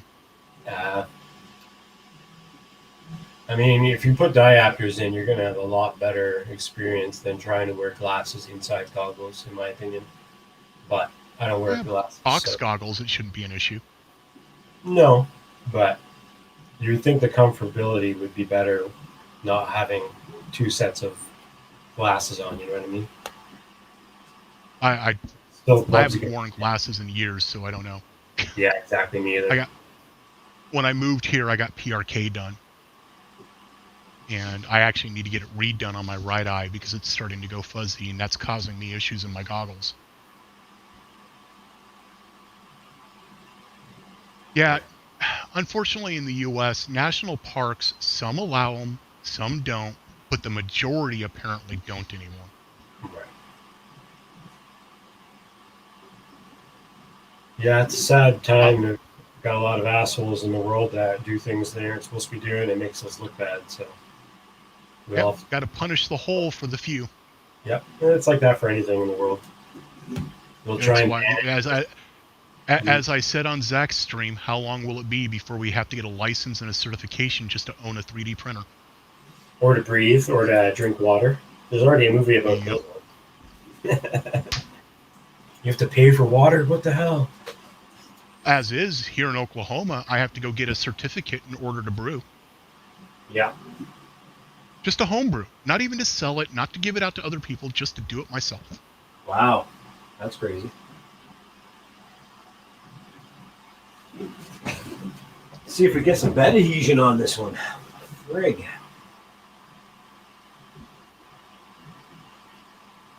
What happened was I tried to fix something that wasn't broken. So, some areas, some states, and actually according to the FAA laws, if you take off or land outside the park, you can actually legally fly in the park. But the moment you touch ground, you're breaking law. Just don't crash.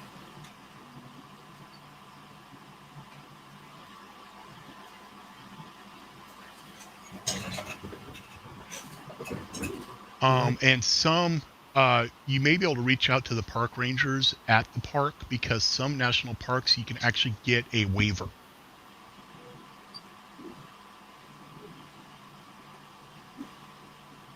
pilotinstitute.com actually has a whole thing on it. Kind of nice. Pilot Institute's pretty awesome. H Colorado is asking. I brew my signature brew that I do is a cinnamon chocolate milk stout that comes out to about 12.4% ABV. But I also brew porters, some Irish reds. I haven't done a lager yet. I'm planning on doing a lager probably this next winter if I have this space and time and money. I'm planning on starting my own apiary so I can do mead in a couple of years with my own honey. Nice. I'll basically brew almost anything. I'm not big on overly hoppy beers, but I did grow my own hops one year. Really? Yep. That's an experience. Yeah, it's not easy here. If I was in some place like Vancouver or Washington State, it wouldn't have been an issue. But here, it's too hot. Too hot, too dry. I've been a home brewer off and on for a long time, but I really got into it when I moved here. I have two of those giant Cobalt, over 6 foot tall metal cabinets, and it's nothing but brewing stuff in them. Yeah, I'm not a big fan of IPAs either. No. Okay. Overly hopped beers like Indian Pale Ales, they were hopped so much so the beer did not spoil when crossing the sea. We're no longer needing to do that. So why are we drinking such bitter beer? Some people love it. I know. And that's fun. That's the other beauty of brewing. Just because I don't like it, somebody else might. Yeah. I can't stand sours. I hate sours. Same. Yeah. And yet those are hugely popular right now. Yeah, they're ridiculous huge. But a lot of those fancier type beers too are popular sometimes, and I'm like, no, man, just give me a nice Pilsner or a nice Pilsner or a nice what's the other one I'm trying to think of? Pale Ale. I'll drink a pale ale. That's about it, really. I recently ran into, which I think most of you probably already know, but I discovered black lagers. And that's what I want to try to brew, because those are really nice. They're not as thick as a stout or a porter, but they have that profile, that flavor. Nice. Yeah, I can't do ginger beers. I've tried. Yeah, no thanks. I like beer I have to chew. Exactly, Gary. Like beer you have to chew? Ugh. Hard to beat a good stout, something to chew on. No thanks. He's exactly right. It's like a meal. If I wanted a meal, I'd just have some food. Next time you're in the U.S., you might actually be able to get it up there. You should try... Oh, man, who makes that again?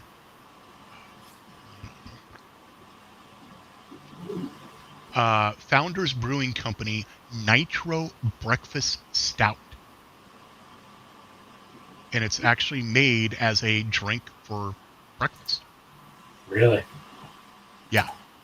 Heavy flaked oak, chocolate, and 2 types of coffee. Sounds like too much. And it's really good. And it's only an 8.3%.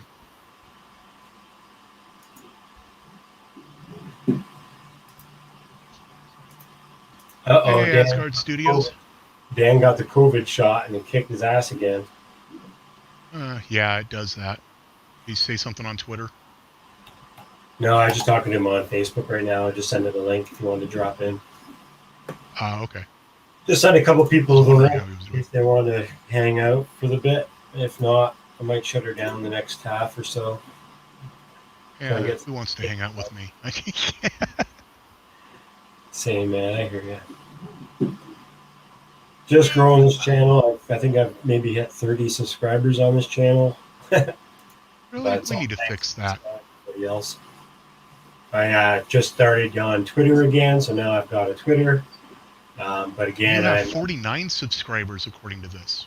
Oh, 49 now? Nice. That's cool. Yep. Well, 49 when I joined.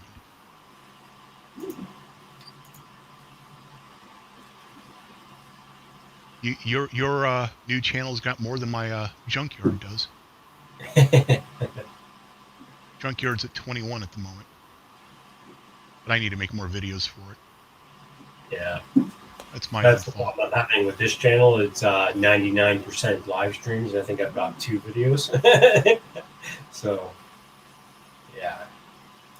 So Sorry. Henry says you're at 50 now. Oh, hey, 50. Wicked. Yeah, I see that now. Thank you. I appreciate it, guys.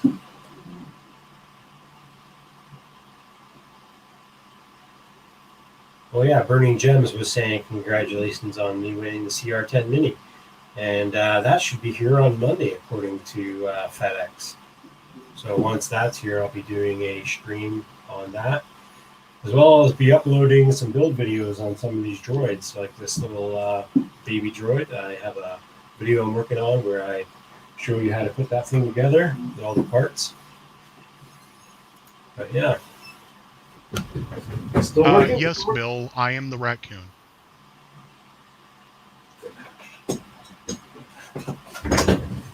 Parts are running good.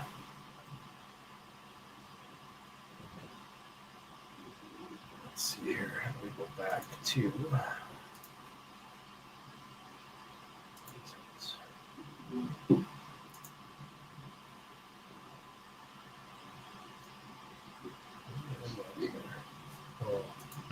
That stupid bot in my Discord keeps tagging people, even though I've disabled that feature. Really? Yeah. It's what's hilarious is it's almost always either Greg or my sister it tags. Yeah, Chris Travis has actually been hanging out on my Discord with Greg and myself. Oh, really? Yep. My Discord's up, but it's the quietest thing in the world, so I usually just keep it muted. I have globally disabled all notifications except for direct mentions. Right. So yeah, if you join my server, you don't get pinged unless somebody is directly trying to ping you. Oh, cool. I didn't know you could do that. And if anybody abuses that, I remove them. Yep. But I expanded it quite a bit, so I now have, I've got a bunch of channels now to help separate some of the different topics out. Right. Makes sense. And I moved my printers to their own area, so that way people don't get flooded with that. Because when I'm printing, it puts out, every 10%, it puts out a screenshot of where it's at. And when I have all 3 printers running at the same time, that can be annoying. Yeah, no doubt. No doubt. I love Discord, though. But I grew up on IRC, so... Yeah, I used to use IRC a lot, but times change.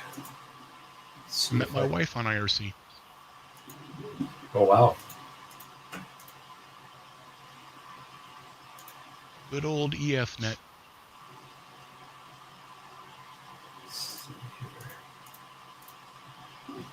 What's going on the Cyberdeck channel? Am I getting a notification? Oh, the contest or the Cyberdeck convention thingy starts in an hour and 15 minutes. What does, sorry? The Cyberdeck,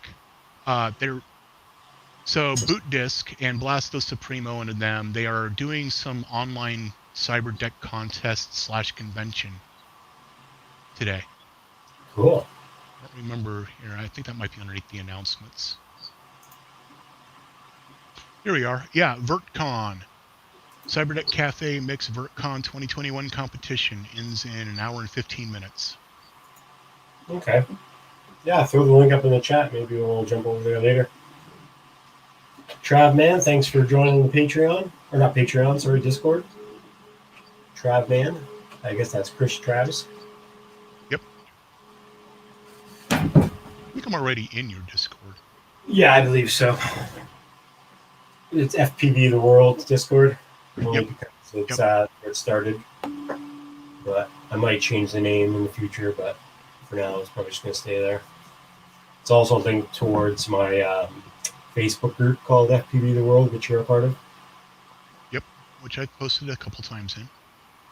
Nice. Shadow HC, thanks for joining Discord.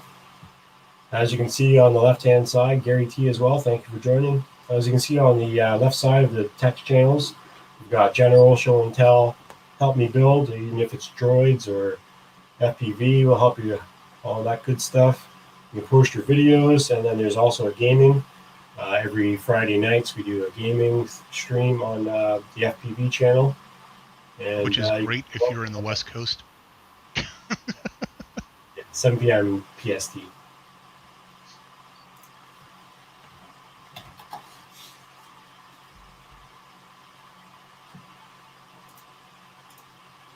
I'm in a ton of Discord servers. It's actually kind of sickening. Yeah, I mean, it can be fun, but it can also be a lot. I can't even count how many I'm on I've right now. disabled notifications for most of them. So unless I get a direct mention or it's an announcement, I don't really notice. I mainly hang out on mine. I got 17 different Discord channels. 1, 2, 3, 4, 5, 6, 7, 10.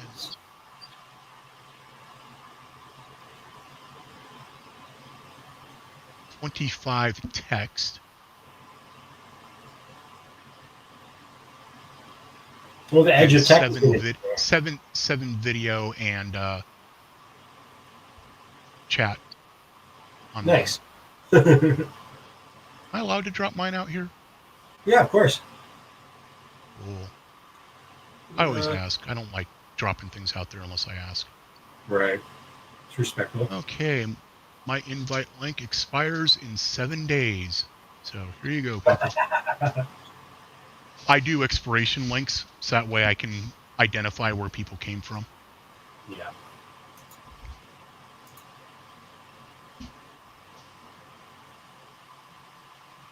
Sweet. I'm part of that Discord now. Okay, I'm just going to be right back. I'm just going to take a quick bathroom break. Cool. I'll sit here and talk to myself, I guess. Yeah. That was something I was wondering. So, Chris, are you changing your name on a server-by-server basis rather than just doing it globally? That doesn't matter either way. I was just wondering. Quit whining, Ash. My Kita's behind me whining for some reason. Hey, I know what I can do. Where's my OBS?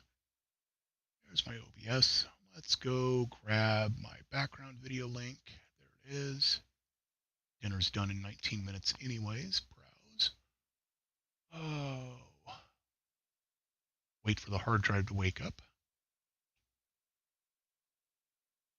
I sent it. It got lost. I've got an insurance claim out on it. I am currently building you another package at the moment. I'll probably get it in the mail Tuesday, Wednesday this week.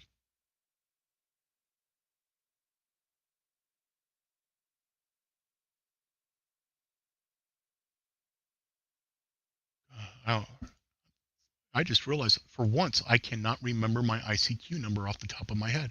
Hey.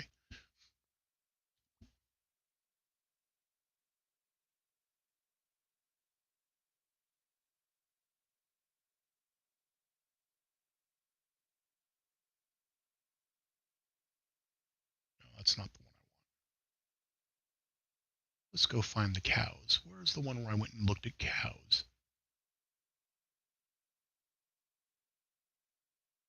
This one? No.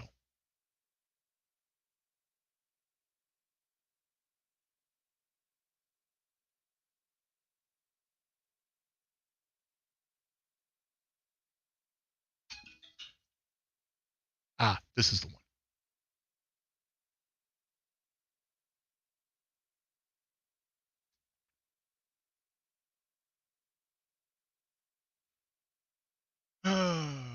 Okay. Yeah, I was wondering because I noticed you join with the Travman 13 and then it changes. I was just wondering. Doesn't really matter. Just thought it was interesting.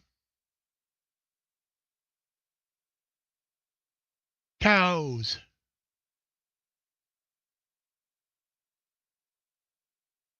Random garbage from the building that got hit by a tornado a while ago.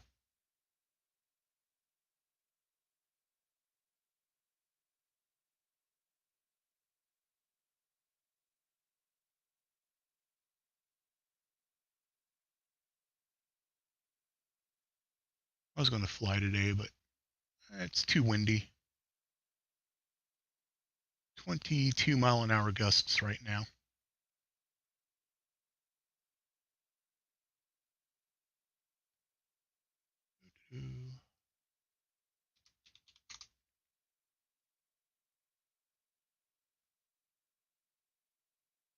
I need to go find someplace more interesting to fly, though.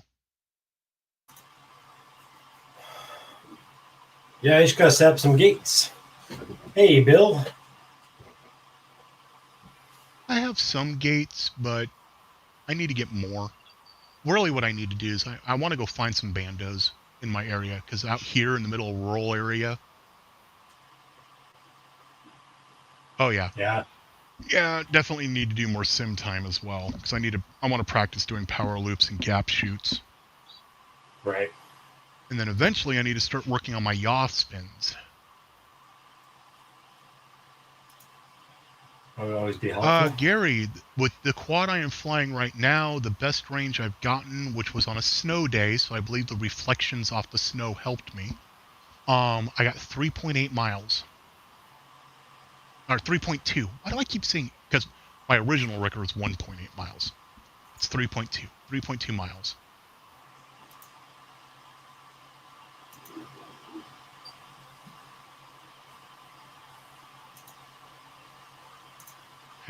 Who has 52 subs? So yeah, I shared your YouTube channel out on Twitter, telling people to subscribe to it. Awesome. Thanks, Bill. Thanks, Solon.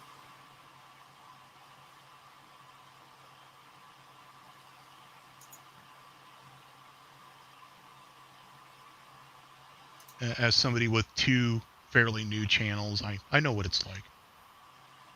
Yeah. So I don't know if I told you, I actually met the lady who owns all this property out here. Oh, good. A couple days ago, and she gave me permission to fly over her property. Perfect. And has even reached out and said that if she wants, she'll contact me to have me go check on the herd or the fence lines every now and then. That's awesome. There you go. Now Yeah, you see, just if I was need. better at shooting gaps, I'd be like, flying through this, but Yeah, you don't want to walk that far to go get it. no. Of course, I'm only about 1,500 meters away from where I'm at, standing in this area. Do you have like a dirt bike or an ATV or something you can rip across the field? No. Eventually, yes, but I don't at the moment. I want to get a what they call as a mule, which is basically one of the like one of the razor quads. Oh, okay. Has Cool. the canopy and the doors and everything. That'd be fun. Yeah. Just something to go rip and get your drone, right? Well, not only that, but if I could drive out here, I could park in the middle of the field and then fly from there. And if I've got the canopy with the doors, I could actually close it up and have a heater. Totally. Or air conditioning. Yeah, you could even wire up your own little like solar powered shed out in the middle there somewhere. Yep. Or propane heater. Yeah, or something. actually, so I got to go way back in time, but those trees way out there that are now to the left, if you go further out, there's a hunter blind out in those trees. Perfect. Cool. I don't know who owns that property. Yes. Hey, Dan. Hey, Dan. Yes, people, hit that like button. Thanks for coming in, let's see. everybody. We're just hanging out, chit-chatting about 3D printing and FPV drones, stuff like that. If you want to join, Marcel will drop that link out there. Sure. I've sent it to a couple of the moderators already, so they should have it. Gary, if you want to come in, just hit me up and we'll drop you a link. I think that is my Discord going bling bling.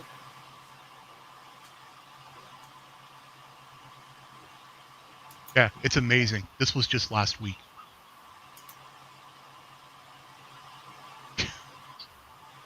That's awesome.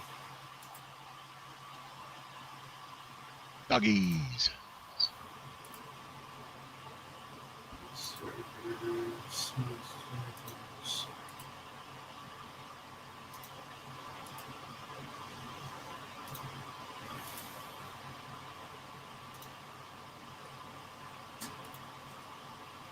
Oh yeah, it has to be your Discord because I turned those sounds off. Mine don't make that noise.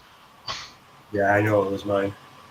I just joined another server, so I turn it back on.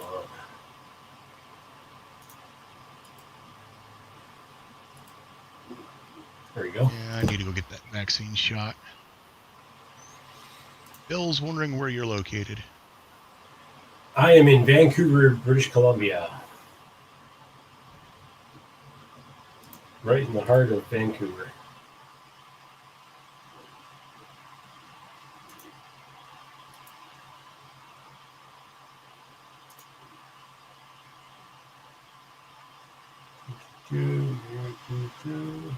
So do you still have snow or is it melted? Oh no, we only had snow for those 2 days. That's pretty much it. It's gone. That's messed up. I remember when Vancouver used to have snow for months. It's been a long time since then. I've been here over 12 years and we've had snow for maybe 3 or 4 days at its max. And that was a couple years ago when the lake actually froze over, which hasn't happened. Yeah, whereas I'm thinking early 90s. Yeah, it would have to be. So where'd you move from? Southern Ontario, originally. Oh. I lived in Calgary. So I from lived Ontario in as well. Yeah, I grew up in Ontario. Moved out there because of the being an extra? No, I actually only recently, in the past 4 or 5 years, became working in the film industry. The reason I came out was because of snowboarding and longboarding and skateboarding. I don't know if you know, but I grew up skateboarding and longboarding. I remember watching some of your earlier videos. But yeah, I grew up longboarding and skateboarding, teaching and stuff like that, racing downhill. So this was the place to be. Lived in Calgary. 90s, I did 90s I was doing Veriflex with Santa Cruz trucks, and I was doing solemn courses down Highway 99 in Washington State. Awesome. Probably where one of my back injuries came from. Yep. A lot of us get back injuries from those kind of sports, that's for sure. So you said you got your Alien 3D box in just recently? Yep. Can you show me what it consists of? Because I'm waiting for mine. I'm kind of excited. Yeah, sure. Let me kick the GoPro back on. Like, if you guys haven't checked out Alien 3D yet, he's got a really cool website. He does like a mystery box type of thing, a subscription box where you can join. And highly suggest joining it. I just recently joined last month for this month. So mine's in the mail right now. So yeah, unfortunately, because he's been having issues with the provider of the actual physical box, there's been an issue with getting them mailed out on time. Oh, okay. But he's working through that. And then he's in Florida. So for those who don't know, USPS coming out of Florida right now sucks. Yeah. Yeah. Okay. I need to kick up my internal RMTP server. When I was checking out the tracking on the package that he sent me, it showed it in Florida, and it literally went in a circle around Florida for like 4 days Yes. straight, or actually left the state. Yes. It's totally ridiculous. Mine, not this one, but one of mine during the really bad COVID part, went from Florida to Seattle to Chicago to Houston and then to me. Wow. What the frig is with that? Not a clue. Dan says 4 months to get a nozzle. A nozzle? Okay, Yep. not 4 months, 4 weeks. Okay, that makes more sense. Okay, where am I going? 4 months would be nuts. Come on. You can work. You're using your GoPro to stream? That's pretty cool. There's a bit of a delay. That's the only downside, but it's wireless, so I'm going wireless from the GoPro to my computer, running an RMTP server, and then OBS loads it as a video source. Interesting. Maybe I can get you to help me out with that one day. I wouldn't mind getting mine going like that. Okay. Oh, I really need to clean my desk again. So we got the February box here with a nice little note for people that I'm not going to actually read out, so have fun with that. We got a 3D Filament USA IID Max or ILD Max, I don't know, fluorescent green PLA Plus, which is slightly transparent. I like that. This one actually had my eye. This is the Matter Hackers Gold. Oh, wow. I have never actually used Matter Hackers filament before, so this one has my interest. Yeah, me either. Cool. 3D Fuel Bubblegum Pink. I actually have a whole spool of this, so. Okay. I love 3D Fuel, by the way. Let's see. This one I've never heard of. Toolot's Reliable Equipment Fast Viology Red PLA. Never heard of them. It's an interesting filament. It doesn't feel like the most PLA, which has got my interest. The tool, because every alien box the full alien box like this comes with a tool. Right. This month is a hand ratchet. Oh, cool. Nice. I like that. Which can be used for doing nozzle changes or whatever else. It doesn't come with the actual socket, though. Oh, okay. So, few months ago, the alien box actually came with a set of sockets. Oh, the Zytec or Ziltec or whatever, I don't remember what company. And then these are the pieces for this month's project, which I think is some kind of clock. I'm not really sure. Oh, no. This project actually is going to take a while to print. It's one of those sand clocks. Sand clocks. So you print out a base, you source some sand, and this mounts in it. And when this turns, it turns this plate here, which in turn moves the balls. And the balls draw a design in the sand. What? Yeah. What? Last month actually included a ESP32 Wi-Fi cam. Cool. Wow, that's amazing. Yeah, I just got the one to try it out, but I might just go and do like a reoccurring one. And his boxes, I haven't figured it out myself, but at some point you can actually assemble the boxes together, and through the year you'll end up making a big pattern. Oh, neat. Interesting. Anyways, that's this month's Alien 3D box. Amazing. That's really cool. And I also got the FPV crate sub 250 this month as well. Ooh. But that was mainly props and a flight controller that I've already put in something. That's what's in this one right now. Okay. An F7 board, right, or something? Yep. F7 flight controller. Nice. The only thing I wish the subscription boxes came with T-shirts. Yeah, the small ones.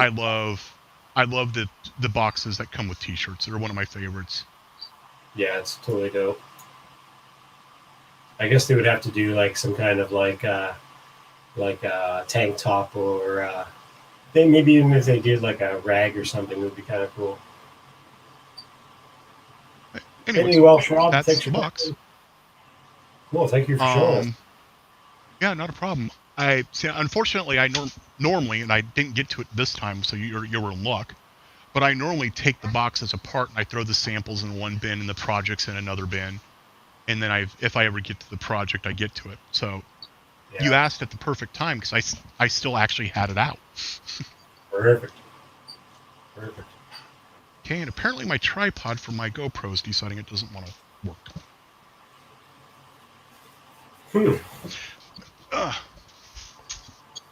Well, by the way, the QAVS frames, they're a little heavy, but they are stout. I have slammed my 5-inch into a tree so hard it buckled the arms and nothing broke. Wow. Amazing. Let's see here. Do I have a... So last month's project, I think I still have the bag out here somewhere. Yep, I do. I actually have 2 of the projects out here right now. So last month came with the ESP32 cam and a bunch of other stuff. And what it was is you printed a multi-segment arm that held the camera, and you could mount it to your printer. Oh, cool. So you had a printer cam then. And all the STLs are on the website. And the other one, the month before, which I'm actually going to build soon, is an autonomous hover sleigh. It's basically an Arduino-driven quad Santa sleigh. That's pretty neat. Oh, man. Anyways. But my dinner is done in 23 seconds, so... Wow. Well, I think I'm going to start doing some sanding today, get that Scout helmet finally finished off, or at least started going towards the idea of being finished, because it's just sitting there with Bondo for the last, like, a month. But that is the timer for my dinner, so I'm going to drop out. Yep. Thanks for coming in. And not a problem. If you're still streaming later, I may hop back on, but otherwise, you have a good evening. And everybody else, like, subscribe, go join his Discord, and hop on stream. Keep him company. Later. Thanks for coming, buddy. All right, guys. Well, 2.5 hours in. If you guys want to pop in, the link is still open. Otherwise, I'm probably going to shut her down the next little while. I'm going to get some other things done around the house here, and maybe check out somebody else's channel for a little while. Unless people start coming in at the door here, probably just going to call her quits and give you guys another good night, and we'll see you guys next time. But give it another like 10 minutes or so, and if you want to pop in, feel free. But yeah, let me know.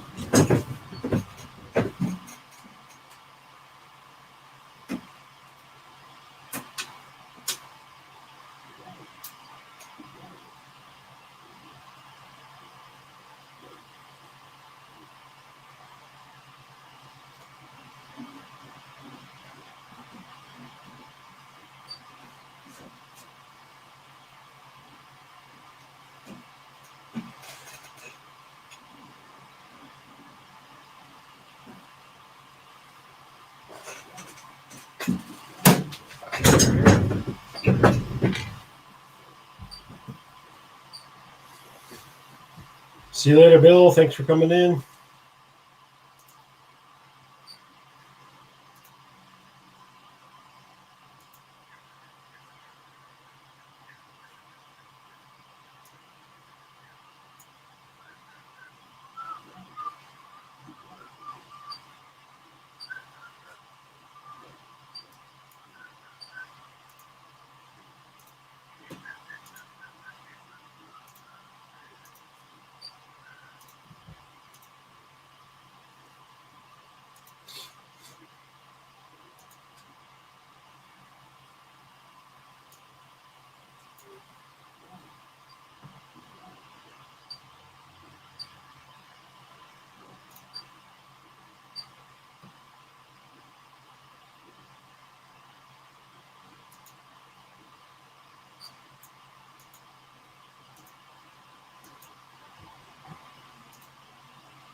All right, setting up another file here to print. Got to change a couple settings.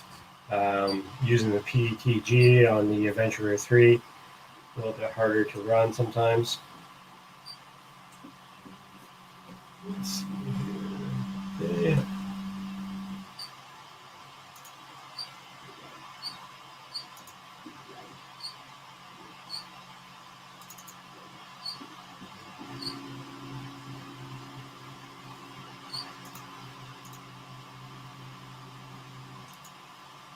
All right, guys. You guys want to pop into the chat? I'm going to be here for the next 3 minutes. But just getting things finished up on doing some printing here. Hopefully my buddy will be here later on to pick up some parts.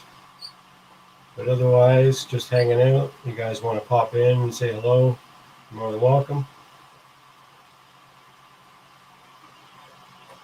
Otherwise, I'm going to probably call it a night and maybe talk to you guys later. But just getting a couple things figured out here, and we'll be headed out soonish. Let's see. Who's this?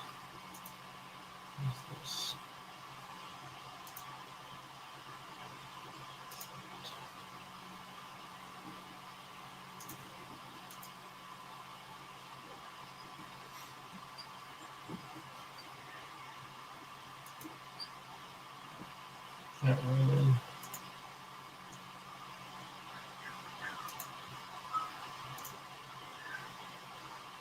Hey guys, you guys have a good night. I will see you guys next time. Thanks for coming in. Appreciate you guys coming in the channel, talking 3D printing and FPV.